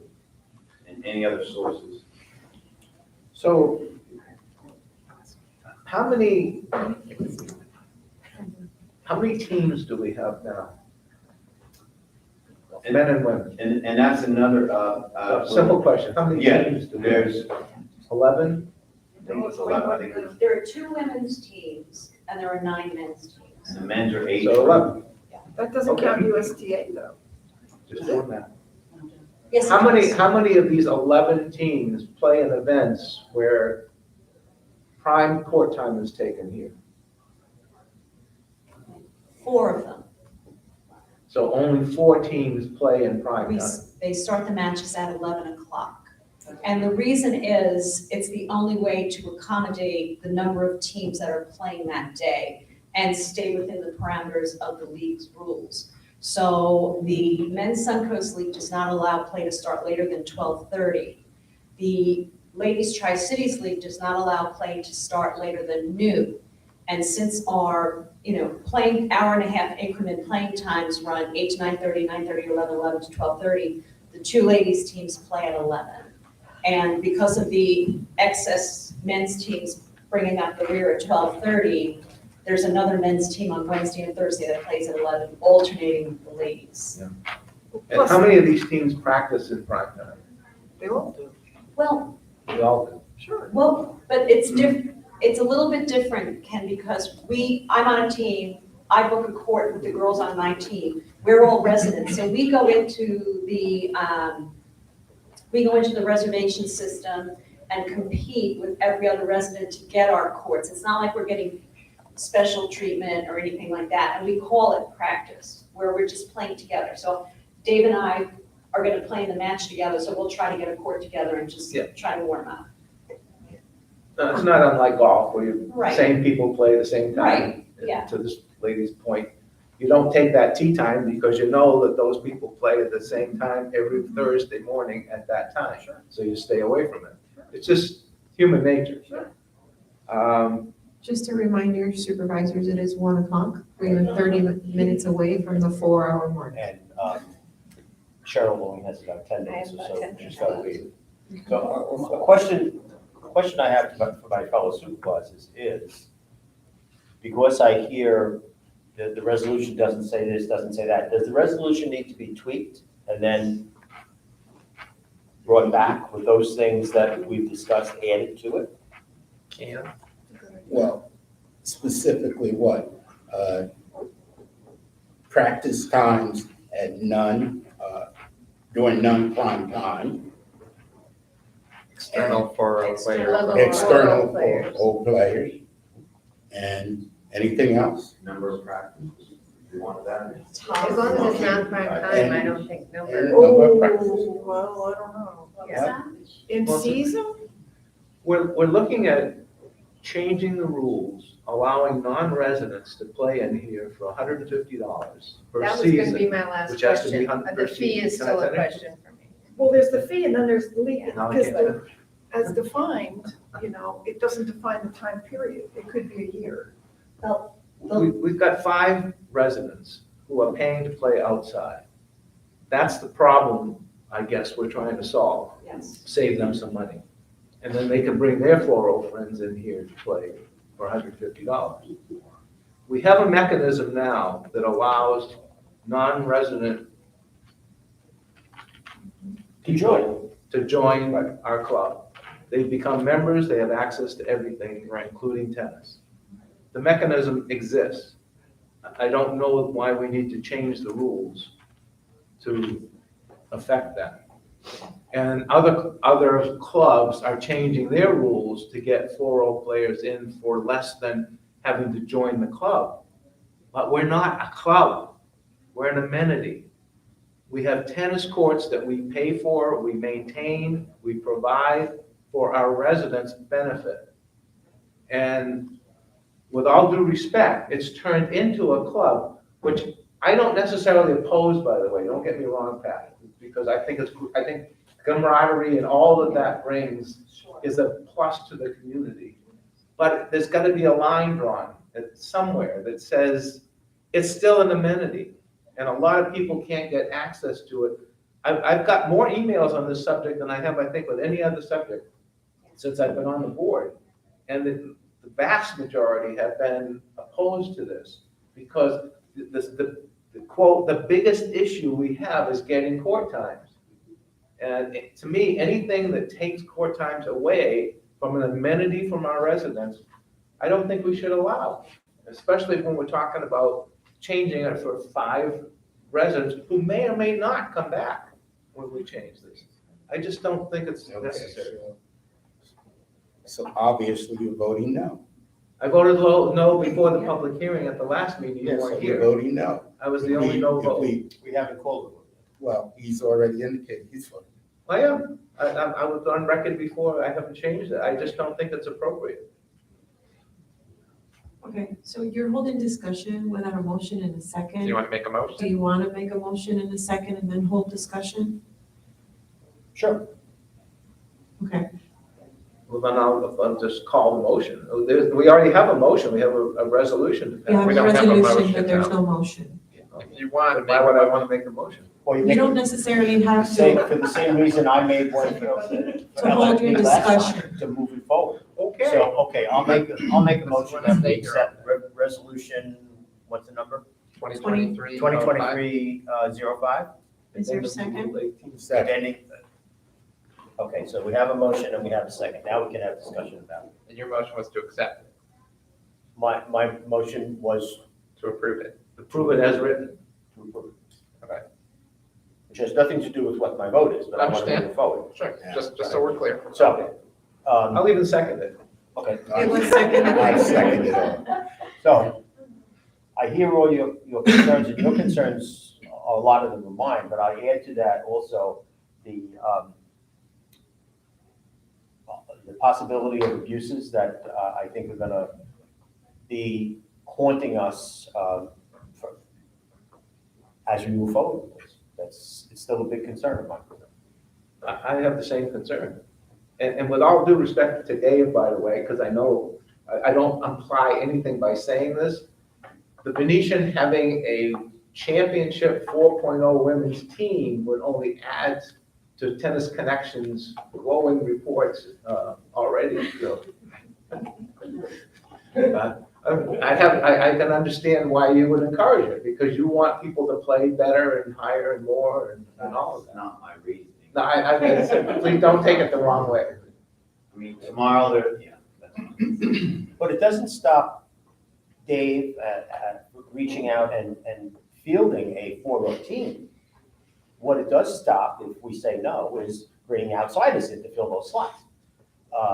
Rather than dealing with the folks that we have here and improving their game or getting those total of 6 people back here to potentially field a team without going outside. But you're saying you still need more 4-0 players besides the 6, If the that's the 6 problem. over on the team, which So, is more. what And do we you- would all love to become 4-0 players, but it's not as It's hard. easy as it sounds. It's So up to what the if three. we, first of all, it's 4-0 players only, what if we limit it to just 4-0 players during kind of like a process where we're evaluating this? All practices are non-prime time unless approved by Dave. And then maybe have it mandatorily come back here in 6 months for review rather than Well, I waiting for would- someone I would to love to see that. come back and We agree. try and revoke it. I would definitely agree to that. I like the idea of it because even though I think I sounded probably fairly negative, I think there is value, not just to the 4-0 players or to the reputation of Tennis Connection, but that there is value for the lower level players both to see and potentially aspire to higher level tennis from within Venetian. So the goal might be that over time we don't need any 4-0 players. We don't need to get any 4-0 players from the outside because we've advanced enough from within the community. So procedurally, he has to agree to that amendment. Well, right now, we have I a appreciate motion. that argument. We have a motion I on the watched floor. golf all weekend and believe me, I would aspire. You just And gotta it ain't cheat gonna like happen. I do. We have a motion on the floor to approve the resolution with the language as written. That is the motion. I'll pull back my second and I'll pull back the second. Or if we want to make it We need a new resolution. with those criteria, those restrictions, That's what I would like That to would see. be a new motion. Okay, you have to withdraw. You're gonna So you're withdrawing the resolution. Yeah, I'll withdraw. So that doesn't fly then. I'll make a motion. Okay, so hold on. So the first motion, the motion and the second have been withdrawn. You're gonna make a new motion, New motion. okay? That we implement the new rule with the restrictions as to practice play at non-prime time periods. And that only 4 individuals from outside the Venetian be eligible to participate. An absolute. For all players. For all players. What about what Cheryl said about giving this a 6-month trial. trial? And that, okay, I'll add that, and that it be revisited on or before December 1st. And what about the fee? The fee, I'm not just, It should be $150 per season, shouldn't it? Well, it's, yeah, 15. exactly, it should be 50. It is. That needs to be, but that could be misinterpreted in my opinion, unless maybe I'm just slow. What are you It says- saying It about says It doesn't say 150 that. for each league team joined. Per season. No, it says Well, per per each person. league team joined, doesn't say. It per doesn't season. say per season or anything else. So if you have a USTA team, that's a spring team, you join it, you pay 150, then you want to join the fall team. That's another Different team. team. It's Yeah. a different team, so you pay again. And then if you want to join the winter team, that's a different team, you pay again. Let's say each individual league team then. I just like it to be more. what are you Yes. saying? And I would also add, just because I came from a place where, and I know we're just mainly talking USDA, but their season went from August to May. So let's clarify that it's like an 8 to 12 week season, not some, you know, they come out with a long season, which I don't think they do because everything down here is seasonally. So each league team season not to exceed 16 weeks? Or is that too long? I don't know what the average season is. Tri-Cities, which I participate in, with breaks for the different holidays in the wintertime, there are 16 matches. Of those 16 matches, 8 of them are home matches, the rest are elsewhere. So if we say not to And just exceed for, 16. just for clarity, says the maximum number of non-resident team members joined could be no more than 4 members of the team roster. Non-resident, we should call them non-resident. Can I make a suggestion? Yeah. As much fun as we've had discussing this. Oh, We should have a No, second. we don't. No, we need a second to have this discussion. What? Well, there is no second. I don't have a second. Andy, What's that? what were you gonna say? We could go back in and continue the public hearing and send it back to the committee to make changes and bring it back to you, if that's something you want to do. Well, I'd like to see the changes, you know. They've been banged around. That's not gonna happen, I know. So that's what I mean. Then it will come back to you again. Or we can try to do it on the fly. I'd rather vote it up or down today. We've spent 4 hours here. Okay, and we just vote it up Well, or down. personally, I think we've iterated what the concerns are. It's the Yes. devil's just in the details of putting it on paper, to your point. So could we just call it and decide in good faith and on gentlemen and gentlemen's basis? Good that- faith.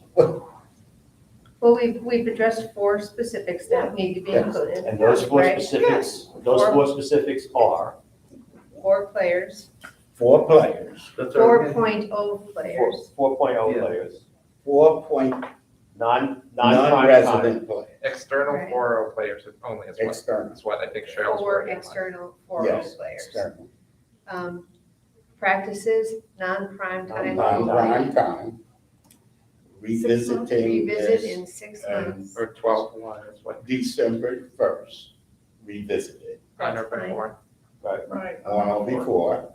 And the last one, which is the 5th one, was limited, it's the fee of 150 is per player, per season, season limited to 16 weeks.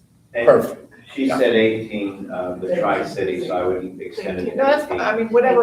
Yeah, well, I agree with define that. it, Yeah. But not like 10 months. Okay. All right, so, Get on not right.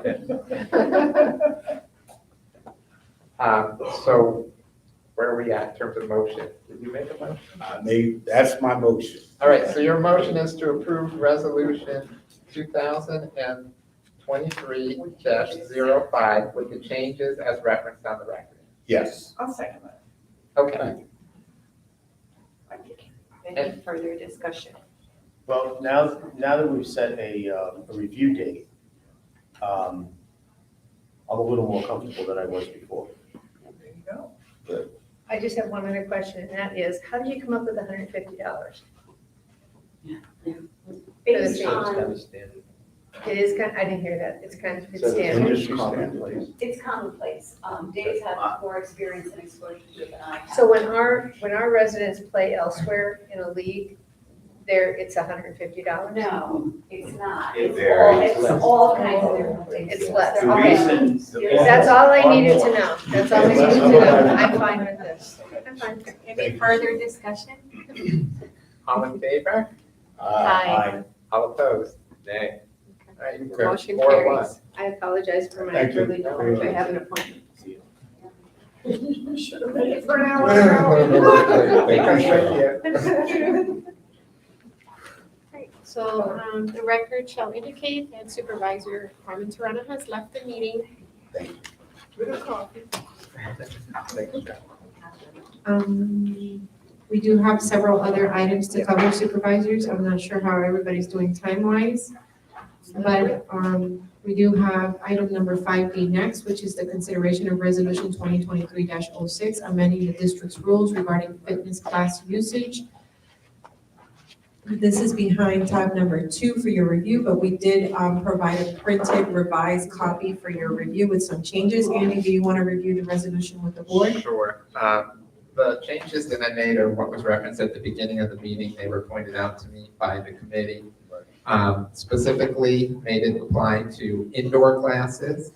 It was with regards to registering per week as opposed to attendance per week. And then we further defined what week was, being Monday through Sunday. Those were the major changes from the one that was in your package. And I believe, I don't want to misspeak, but I believe this is reflective of what the committee was trying to put forward for consideration by the board. Yes.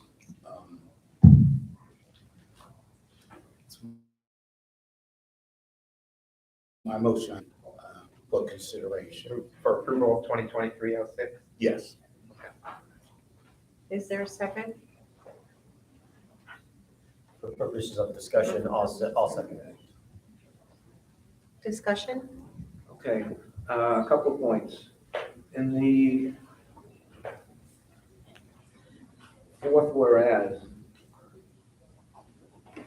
I would like to amend that to say from 3 to 5 for the months of November through April.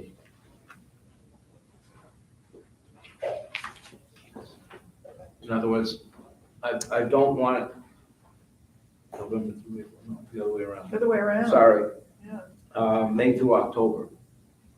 Where are you, the fourth one down? Fourth whereas? Yeah. I agree with that. For, Because I think in season, I want to stay with 3, but off season, 5 doesn't seem unreasonable. I agree with that.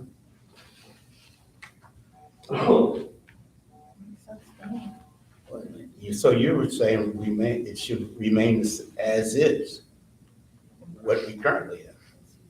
I don't think that's current. Okay. It's 3 year round now, isn't it? It's 3 year round. I'm saying allow 5 in the off-season months. I don't think that's consistent with the will of the committee. Okay, we would have to take that back.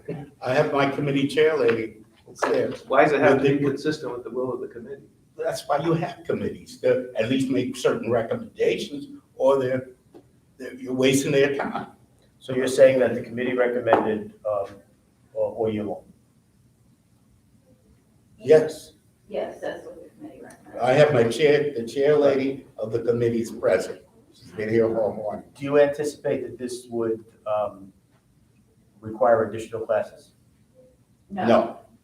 No, So absolutely we're not. not talking about anything financial here? We're not talking about anything financial.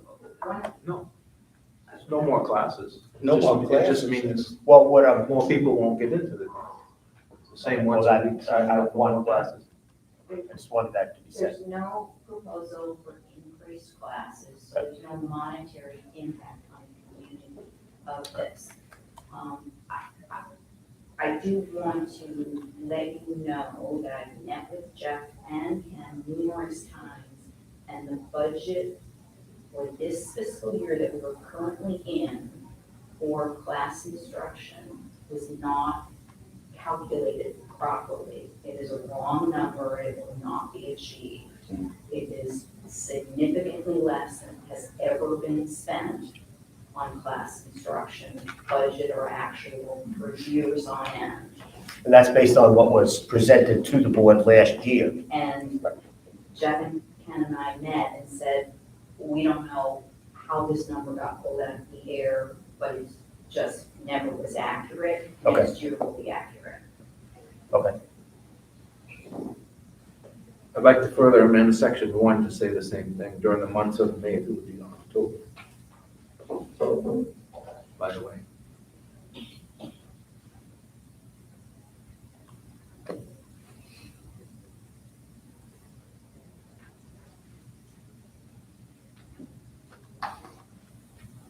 That's Ernest's motion, so you'd have to agree to that amendment.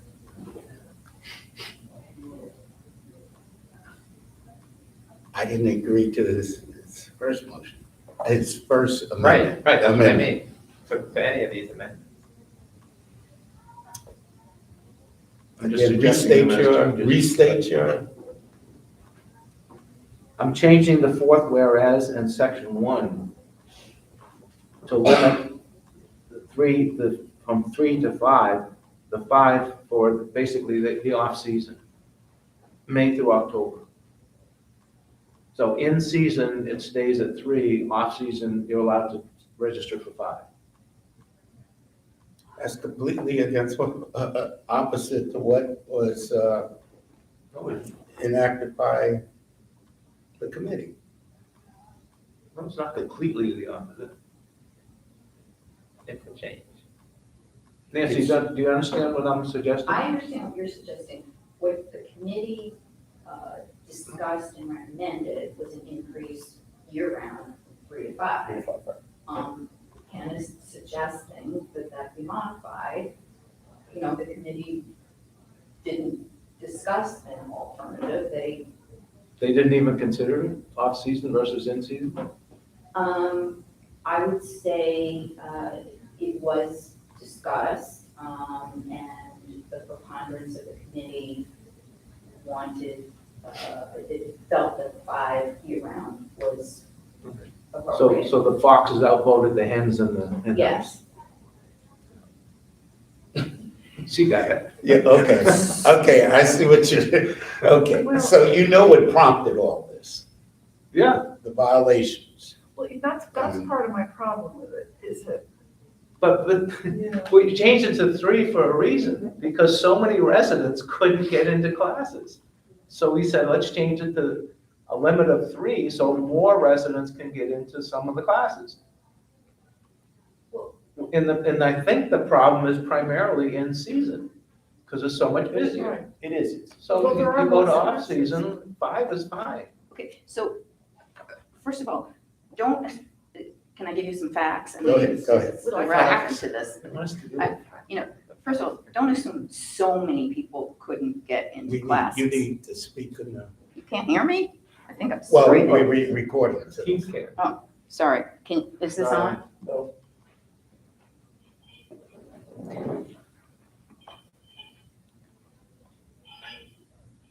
So basically, there are wait lists on, some classes in the course of season.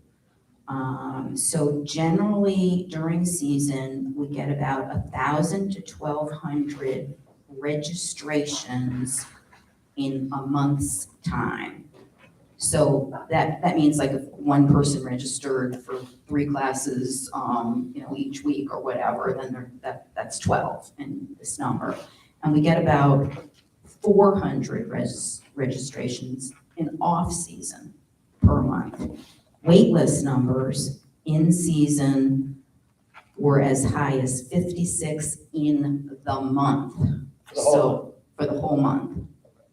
Now, that doesn't mean that, that's everyone that wanted to take a class, because you might just not go on a wait list because you're like, this is crap, I'll never get in, I'm not gonna put my name on it. But it's 1,000 registrations, 56 on wait list is a monthly statistic. So a small percentage of people are not getting into classes. 5%. But it's the situation of certain kinds of classes are more preferred, always have wait lists of 2, 3, 5, 7 people. Other classes are not fully availed of, and they never have a wait list, and they're not totally subscribed to. So there's some of the complaints of people, I can't get into class. That's when they want to get into like Saturday Body Sculpt. It has 10 waitlist people every single week. So it's just not even, if you understand. That's just some perspective. Okay. I could answer any more questions. Yeah, so if I register for 3 classes, but I want to go to 5, I can go to the other 2. I can go to try to get into the other 2, and if they're not full, I can walk in. Yes, and the objection of fitness class users to that as being the remedy is, so I'm not gonna know until Thursday morning when I wake up if I come down here if there's a place for me. People like to plan their lives. And the wait list is on the computer? The wait list is on the computer, so when you go to register, if it's already fully subscribed, 16 people for most of the classes, then you just put your name on a wait list.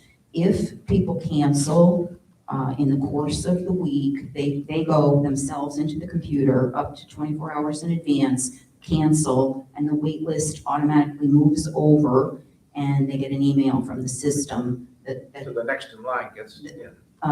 yeah, I actually don't know the answer of how the next in line is, if it's like alphabetical or time of registration, so I'd have to look into that, but somebody gets an email saying you're in. But if I just, But if they cancel within 24 hours, they can't go on the computer, kind of similar to the golf situation. They want you to call in and say, I feel I'll be sick in the next 2 hours, I can't come. nobody answers the phone. The administrators, Catherine and Yumi, that work in the office, they can go in and do the cancellation, and it'll operate the same way. But after 5 or after 4, when they've gone home, it doesn't, and nobody gets word that they've come off the wait list. Okay. But for the most part, except for those rare exceptions when it's an 11th hour deal, the next person in line usually gets a call or an email. They would, but I don't think it's that prominent that people actually come off the wait list. It's kind of like if you sign up for a golf tee time, you're probably going to play, and it's the pro shop doesn't call and say, guess what, 9 o'clock's available. I understand that. So, okay.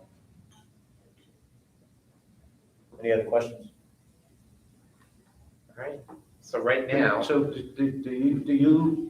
you're chair of the committee, right? I am. Okay. You were reluctant to answer. Unless I quit after this or get fired, So you don't like my suggested change?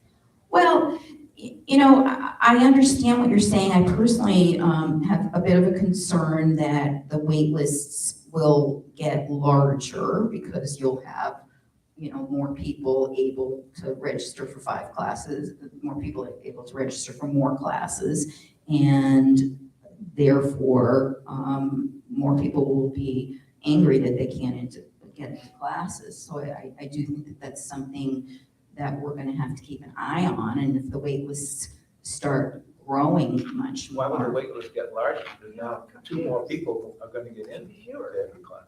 Well, there's gonna be more, It could be more less. classes with wait lists, because people they're gonna sign up for 2 more classes, so a class that previously only had 12 people register for it, it's now gonna have the full 16, and, someone else is not gonna get into it, so instead of Which is having. why we went to 3. So, but if it's not working, we can revisit this. If it's not working, we can revisit it. I'm sure it will, I'm not sure, but I'm pretty confident it'll work like through October, because we generally don't have very many wait And lists. we're in that period now, so can't we just go ahead No, we're and see still what April. happens? We're still April. Oh, Well, you're right. things are slowing down. Well, yeah, but people are registered for this week already, so. We had a problem. And we voted to go to 3 to fix that problem. Now we're saying, oh, let's try it again and see if the problem resurfaces. I don't know why I just don't know why we need to make a change. Well, my concern was the money aspect. Is this gonna require No additional money classes? involved. There's no money involved in it, and, Well, you know, willing to give it a try. what I'm saying to you is, we're not planning on adding additional classes, Right. but there will be a cry for additional classes if the wait lists start getting, larger and larger. We're gonna approve The additional classes. residents are going to say, well, wait a minute, you're saying it's too much for the community to pay, another $1,000 for another class for in season, and you're gonna have to say yes or no. But, You haven't seen them, but based on the survey results, if we reimpose a fee, that will solve all the problems. Because 500 people said they won't go to classes anymore. well, It's actually 496. I mean, it's like some of the things that were brought up about other Self-policing. amenities, Anyway. so. Tennis. Of course, Yeah. anyone that doesn't take a fitness class feels like the people that take it should pay a fee to abate the cost for the rest of them. And anyone that takes the class says, hey, this is my thing that I do. You're paying $100,000 a year for tennis. Why can't you pay $50,000 a year for fitness classes? Actually, we pay 120,000. Okay, so it's far Fitness less. center. It's far less to support the fitness program Yeah. than to support the tennis Yeah, program. that would- And I'm not arguing that Well, here, but I'm just We're on saying, common way. The 2 most problem amenities I have. We're out. It's all permanent. Okay, so where, Actually, if you read the comments in the survey, Are you up all night? yeah, pretty much. All right, so. Where are we? So I'm recommending an amendment. right, and it's up to Ernest if he wants to allow it, because it was his motion. And then the second would have to agree as well. I would have to take that back to our board. I would table this action and go back and discuss it with the board. All right. I don't want to make it just I mean, Fair enough. isolated. Fair enough. Okay, so you want to table it Without now? concern. then Yes, you want to withdraw your motion? I'll withdraw my motion. Okay. We'll table and bring supervisors, small hearts, change to the body, To the committee. to the committee. Okay? okay, and you're suggesting May to October 5, and the other 6 months, 3, Through October, yeah, through October. including October, yeah, so it's 6 months and 6 months. Okay. So we'll put that on the agenda for the next Yes. Pool and Fitness Committee, and then the next CDD meeting after that, It will be back. we'll be back. Okay, that's fine. We'll be back. Thank you, Nancy. Thank you, Nancy.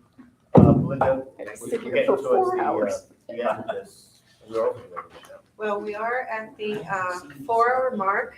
I'm going to go back to my report, so I'll incorporate my report with the next item. which is the discussion regarding O&M expenditures and approval of prior months. So on my report, just a few things, supervisors. First off,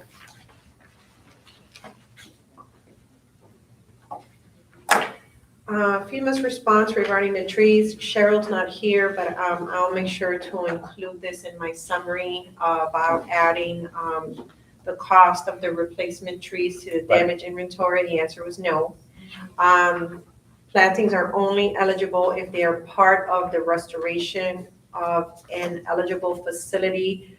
So for the purpose of erosion control, to minimize sediment runoff, or to stabilize slopes. Okay. So that includes, we don't have any dunes, but dunes on eligible improved beaches. So that is not, I don't believe that that's the case here. But I did want to give the board an overview on that. LMP invoices, I'm pretty sure everybody saw the email. I am working on resubmitting the revised invoices for payment, and then we should have this issue finally closed. Thank you again for all your work with that. Thank you. Account closures and transfers with Dana Investments. This has been a little bit of a pickle because we have to close all of the current Bank of Tampa accounts. Rich has been working on the Fidelity side, so Rich is pretty much done on the Fidelity side. We've closed all of the Bank of Tampa accounts as of Friday. So now we are pending statements so that we can reconcile those accounts. And Vanessa is going to reconcile them. I did tell Jerry Jasper that we have, he's asked me for the April amounts for us to be able to keep in the O&M portion. This LMP transaction does impact that, so I'll have to include those invoices as part of our expenditures for the month. So I will work on that with Vanessa this week so that we can work on the final transfers to Dana. There are some questions that we are going to be bringing forth to the board at the next meeting. Ken, I don't know if you want to have this discussion with the committee at your next meeting. I know it's coming up soon, but now that we're closing the Bank of Tampa accounts, that includes the operating account that we have for the River Club. So there will need to be a discussion with Vesta about how they are going to track any reserve expenditures once they submit a request for funding from Dana. So how are they going to reconcile the expenditures and account for the expenditures for the reserve component of it? So that'll be something that will need to be discussed. I'm not sure if that's something that Dan can probably answer, whether or not they can establish sub-accounts. How are they going to account for any payments? Because we account for them through the general fund, we pay them through the general fund, and then we reimburse back. But all of this is going away now with the transfers to Dana.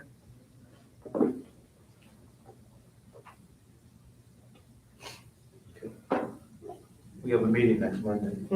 So I did send the O&M packages to the board with the new format as of the February meeting. To answer your question, Ken, no, we don't provide a comparative on the check register. I'm hoping that with what Vanessa provided, which is we printed copies of what the financial statement would look like. Right. If the board decides that this is a format you want to go with, we already made one prior change, which was to include the prior year versus the current year. This includes prior month versus, is it current month? Current month. Current month, prior month, correct? Current month. Current month. not Okay, so you have current month included here on your expenditures. Right. I know it looks small, it's a lot of Prior month and prior year. information. It's not your typical SRE, but once you receive these via PDF, you can increase the size and have a better view of them. But hard copies, this is what it will look like. On the PDF version, you can increase it to whatever size you want. I just want to be sure it's this one, Rich, because that one printed wrong. It's the one that's, You have a new one. yeah, you can trash that other one. Yes, I do have it. Because these reports have to be created. So I want to be sure, this is a lot of added work for Vanessa to add all of this in initially, but afterwards, I think she'll be able to just upload the information into the statements and it'll be a lot easier. So is everybody in agreement with this format? Yeah, I think it's fine. Okay. On the O&M packages, I've been advising the board of the LMP expenditures as we go along. I mentioned, these are PDFs that I would have had to create from the months during the transition. So I did notify the board that I was gonna be bringing them forward with just a summary of the expenditures for the months. The expenditures are pretty much the same monthly, on the general fund side. The River Club doesn't provide monthly reports on O&M, so you would see those reports on the River Club reports that Dan provides. I don't know if they do a comparison prior month versus current, because I don't really review those.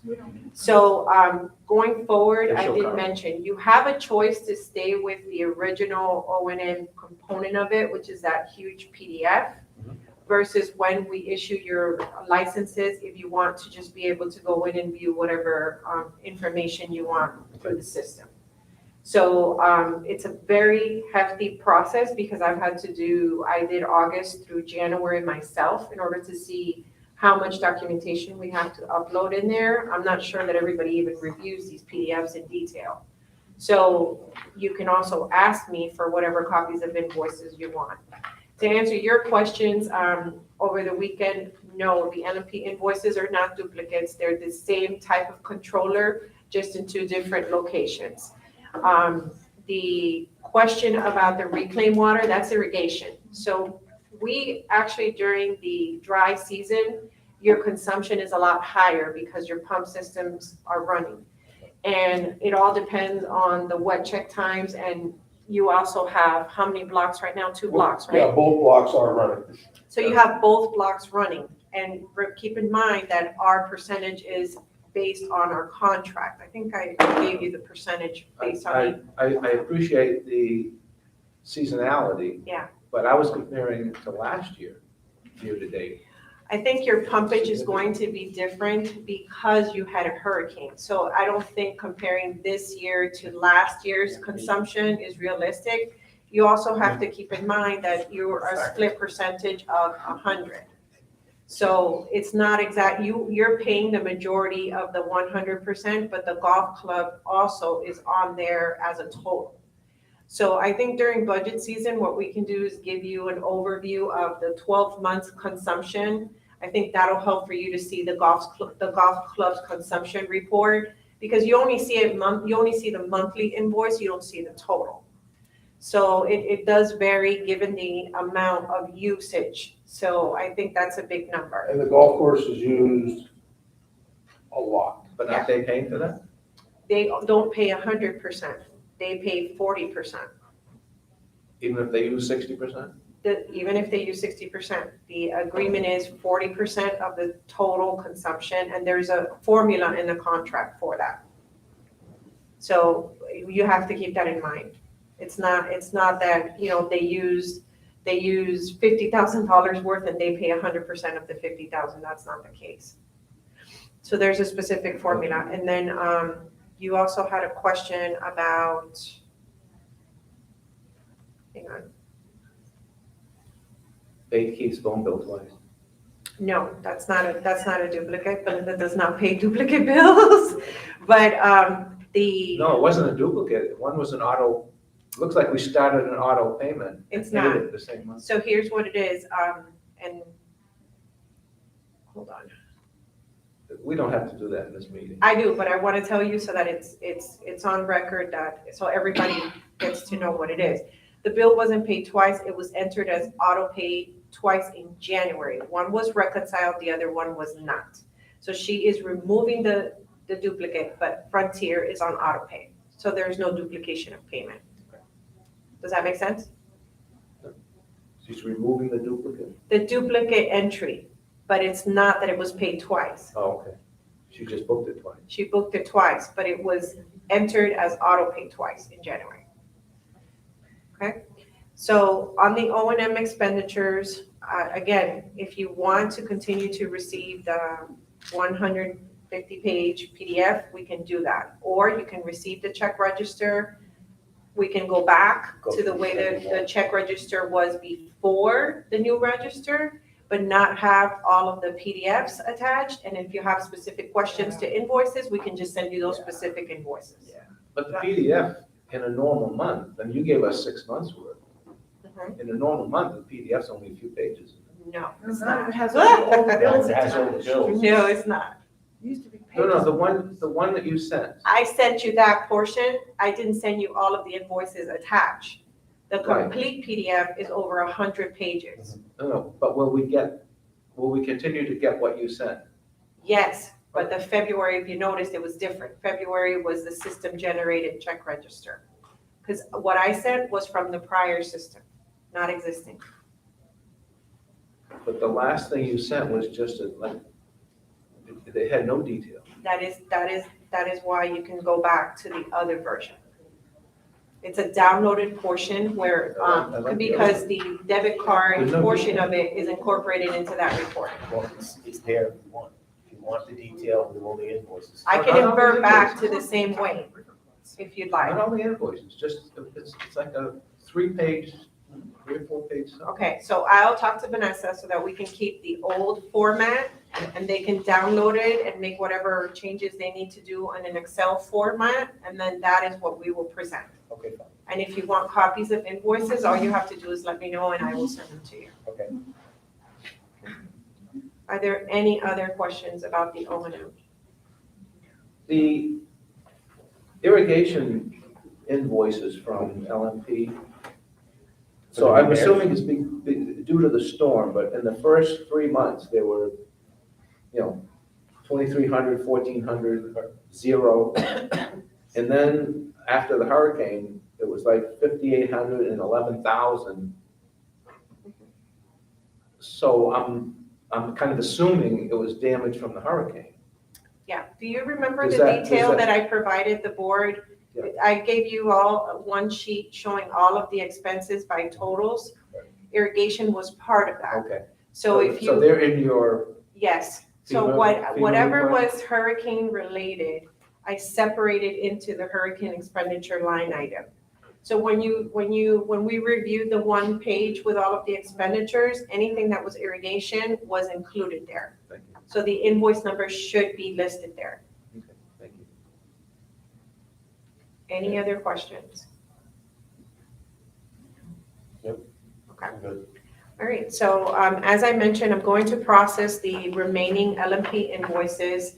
At that point, we should have the hurricane debris removal and recovery items closed out. I am going to check on this in this recent proposal that was approved today because it was listed as hurricane related, so that we can add it to the damage inventory. Okay, the 5,000 for the development. Yes. If there are no questions regarding the O&M, I would just want a motion to approve the O&M as presented. I'll make that motion. Second. Any further discussion? All those in favor, please state aye. Aye. There is, I know that there's a committee meeting coming up. Jerry's been working with Nancy and Steve Kleinglass on reconciliations for the Tiki. Thank you very much for sending me what you sent me. I sent it to Jerry. And he spoke with Steve Kleinglass, and I know Nancy worked on something that she sent over on the furniture as well to Jerry so that the reserve committee can review and have a discussion on. Now, it is budget season, so we need to schedule a budget workshop. And I'm so sorry that I didn't mention this when Cheryl was here, but I'll check with her availability. As I mentioned, we do need to have our budget submitted. The deadline is June 15th, but our meeting for approval of the proposed budget is on May 22nd. I am going to be sending Vesta their worksheet this week so that Dan, I'll copy Dan on it, Jeff also, so that Jeff can start working on that with Dan. But we need a date for the workshop because we have to advertise it. Okay. What's a good date for you? I will make myself available depending on what dates the board is. You do have a workshop, by the way, as a reminder, scheduled for April 24th. Yeah, we do. I don't know if during that workshop you want to cover or talk a little bit about what you want project-wise to include as part of your proposed budget. It's your workshop, so you'll be able talk about it. It's not the budget workshop. Workshop days, we do have a meeting on May 8th. We can have a workshop May 1st or any other day that week, the first week of May. We can do second week of May. Well, we have a meeting on May 8th, right? We do. We can have the workshop after the regular meeting. We can do that as well On the same day, on the same day. to do that? What day? We can have a lunch workshop. Yeah, we could do as we had in the Okay. past, we'll make arrangements to have lunch. Yep. Yeah, why don't we do it on the 8th? Ken, is that okay for you? Yes. You don't need me, right? You don't want lunch? I want lunch right now. Okay, so we'll hold it Matsu. after the regular meeting on May Okay. 8th. Um, I won't be there unless you need me. And just as a reminder, all committees should have whatever recommendations Right. or at least have some sort of information to you by that date so that we can discuss it at the workshop.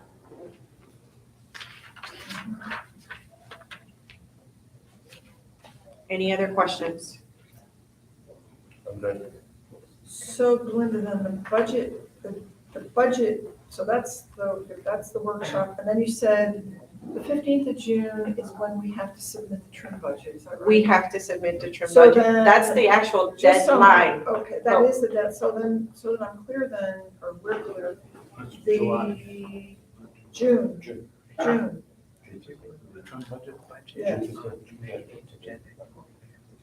Do we have a board meeting that's in the right place? 12. Yeah. Is that too close? I'm sorry, say that again, Joe? If there's a board meeting on Monday, June 12th, is that too close to? It is, because we have to make the changes necessary, make sure our assessment schedules are correct, and then we have to get it out. We have to mail it, and I So think. we should back that up from the 12th. Yeah, The 5th? our meeting is when, hold on, 12th, Meeting is the 12th, but you also have a meeting May. 27th, 22nd. Right, yeah, meeting on the May 22nd. Yeah, you 22nd. can do it May Oh. 22nd, because Memorial Day is the next week. Okay, do The the schedule 22nd. for the 12th, but you want to have it before that? You want to have it during that second week in June? In May. In May. in May, I'm sorry. May. We have, I mean, we can also push the 22nd's meeting if we want to have more time to Tuesday, May 30th or May 31st. We can do it any day that week if need be. June 1st, June 2nd, just not the Monday because it's Memorial Day. Well, anytime, Or you can hold your May 22nd meeting and continue the meeting. As long as it's on the agenda, you're fine. One of us goes. So we on don't have to summer re-advertise. break, May 28th. Better get, So better get it done. you want to just shoot for the 22nd? We can put it on the 22nd. Typically, we Some would put it on the slides, like you said. 22nd. So it'll be on the 22nd okay, agenda. And if we need to continue it, we can continue it for the following week Fine. to get it finalized. And then that'll give me enough time to get it out. that gives you a little bit more time, actually. Yep. All right, why don't we do that? We'll do it on the 22nd and continue it if we have to. Yep. Fine. So May 8th is a budget workshop, After the and May meeting 22nd is what? is the budget adoption, the not to exceed The budget. trim budget. Okay. Approval. Okay. And then we have time for the week of Memorial Week to If you're continue not ready, anything we have to do. And then at your continued meeting, you can approve it, and then we can get started on submitting it and doing everything we need. And at that meeting, either on the 22nd or the continues when you set your public hearing, probably sometime in August. Okay, that's fine. At least that way we're not up against the That works. wall. Yeah. Yeah, I mean, the good news is it's your proposed, but it is your not to exceed amount. So we need to really focus on the increases and everything that we know for a fact you did approve a new landscaping contract, security is going up landscaping. So there'll be increases as part of that.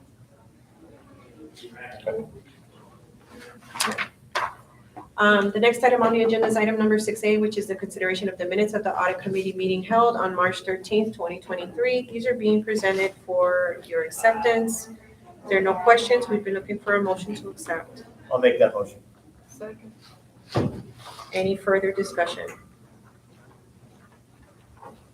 All those in favor, please state aye. Aye. Aye.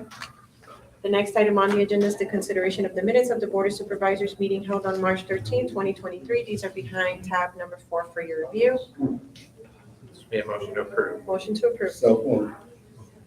Is there a second? I'll second. Any further discussion? All those in favor, please state aye. Aye. Thank you. We only have one item for your consent, which is the Reserve Advisory Committee meeting minutes of February 20, 2023. These are being provided for your acceptance. I'll make a motion to accept. Second. All those in favor, please state aye. Aye. Any supervisor requests or comments? I'm going to ask that we include an item on next agenda concerning, well, I brought up the idea of having police patrol in the community, and I'd like to have a discussion with the full Board of Supervisors at the next meeting. I'm not talking about bringing in the off-duty cops, but rather just regular patrols. So I'd like to get, I'd like to have that. As Belinda already said, all the Fidelity accounts have been liquidated, and that money is sent to an offshore bank in my name. And it's all been sent to, it was all sent with Vanessa's help. It was sent to the Truist account, and that was forwarded to Schwab. And I'll ask again about the 2,700 and change that Vesta owes us. Have we gotten that yet? I have not seen a check right now. Okay. Heather, could you check on that, please? Yes. I've asked a couple of times about that. It's 27 and change. Okay. And 26,000 and change or so from the POA. Have we gotten a payment from them? I will check with Vanessa on the POA. I don't believe so, but I can double check. Okay. Lock the door. Lock the door, we'll keep that. Right. That's all I have. Stop issuing violation. Any Anybody other else? supervisor requests or I look comments? forward to the next meeting when we discuss possible software alternatives. This Club Essential, it's not working, not for tennis as well as for fitness. And So is and that Jeff brought alternative? up Jonas, so they are making a presentation. I think that's an immediate need we have, the software. And other vendors, right? We're looking at other vendors. I have reached out to another vendor that I may have heard back from him, I'm not sure yet. I just had a couple of quick things. So we're gonna talk. I'm sorry. We do have a workshop then at 8:30 on the 24th of April. Can't wait. I know. Hopefully mostly about budget, because I wanted to ask you quickly, Ken, the reserves process. Just thinking ahead of the next meeting. For example, if Jeff or the facilities committee thinks we might need to think about a new HVAC system, is the reserve committee looking at that and working with Jeff on that, or is it facilities? That kind of an item would be. Facilities with Jeff, or Jeff with facilities, or Jeff? I would think Jeff would facilitate. Jeff. Just wanted to be sure I understood the process. Okay. And then the only other thing I was gonna say is and maybe you can answer the question, Ken. I would love to see the same O&M stuff for the River Club. I asked the former supervisor, why don't we see it? And he said, I don't know, we never have. We don't see any O&M detail. I came once and went through the AP files, but I think, given the amount of money, I personally would like to see it. Maybe Dr. Neal? Well, No. this was brought up, I don't know if you recall, Rich, when we were first transitioning, this is something that we did notify Vesta that the board had brought up, they wanted at some point, which was some sort of a register or an accounting of expenditures. I don't see why not. I don't think it's something he wouldn't be able to pull, but maybe you can talk to Dan about it. Okay. Okay, thanks. Anybody else? Any other supervisor requests or comments? Good. Motion by Jill, is there a second? Second. All those in favor, please state aye. Okay. Meeting adjourned at 1:58 PM. Thank you, everybody. And we'll, finish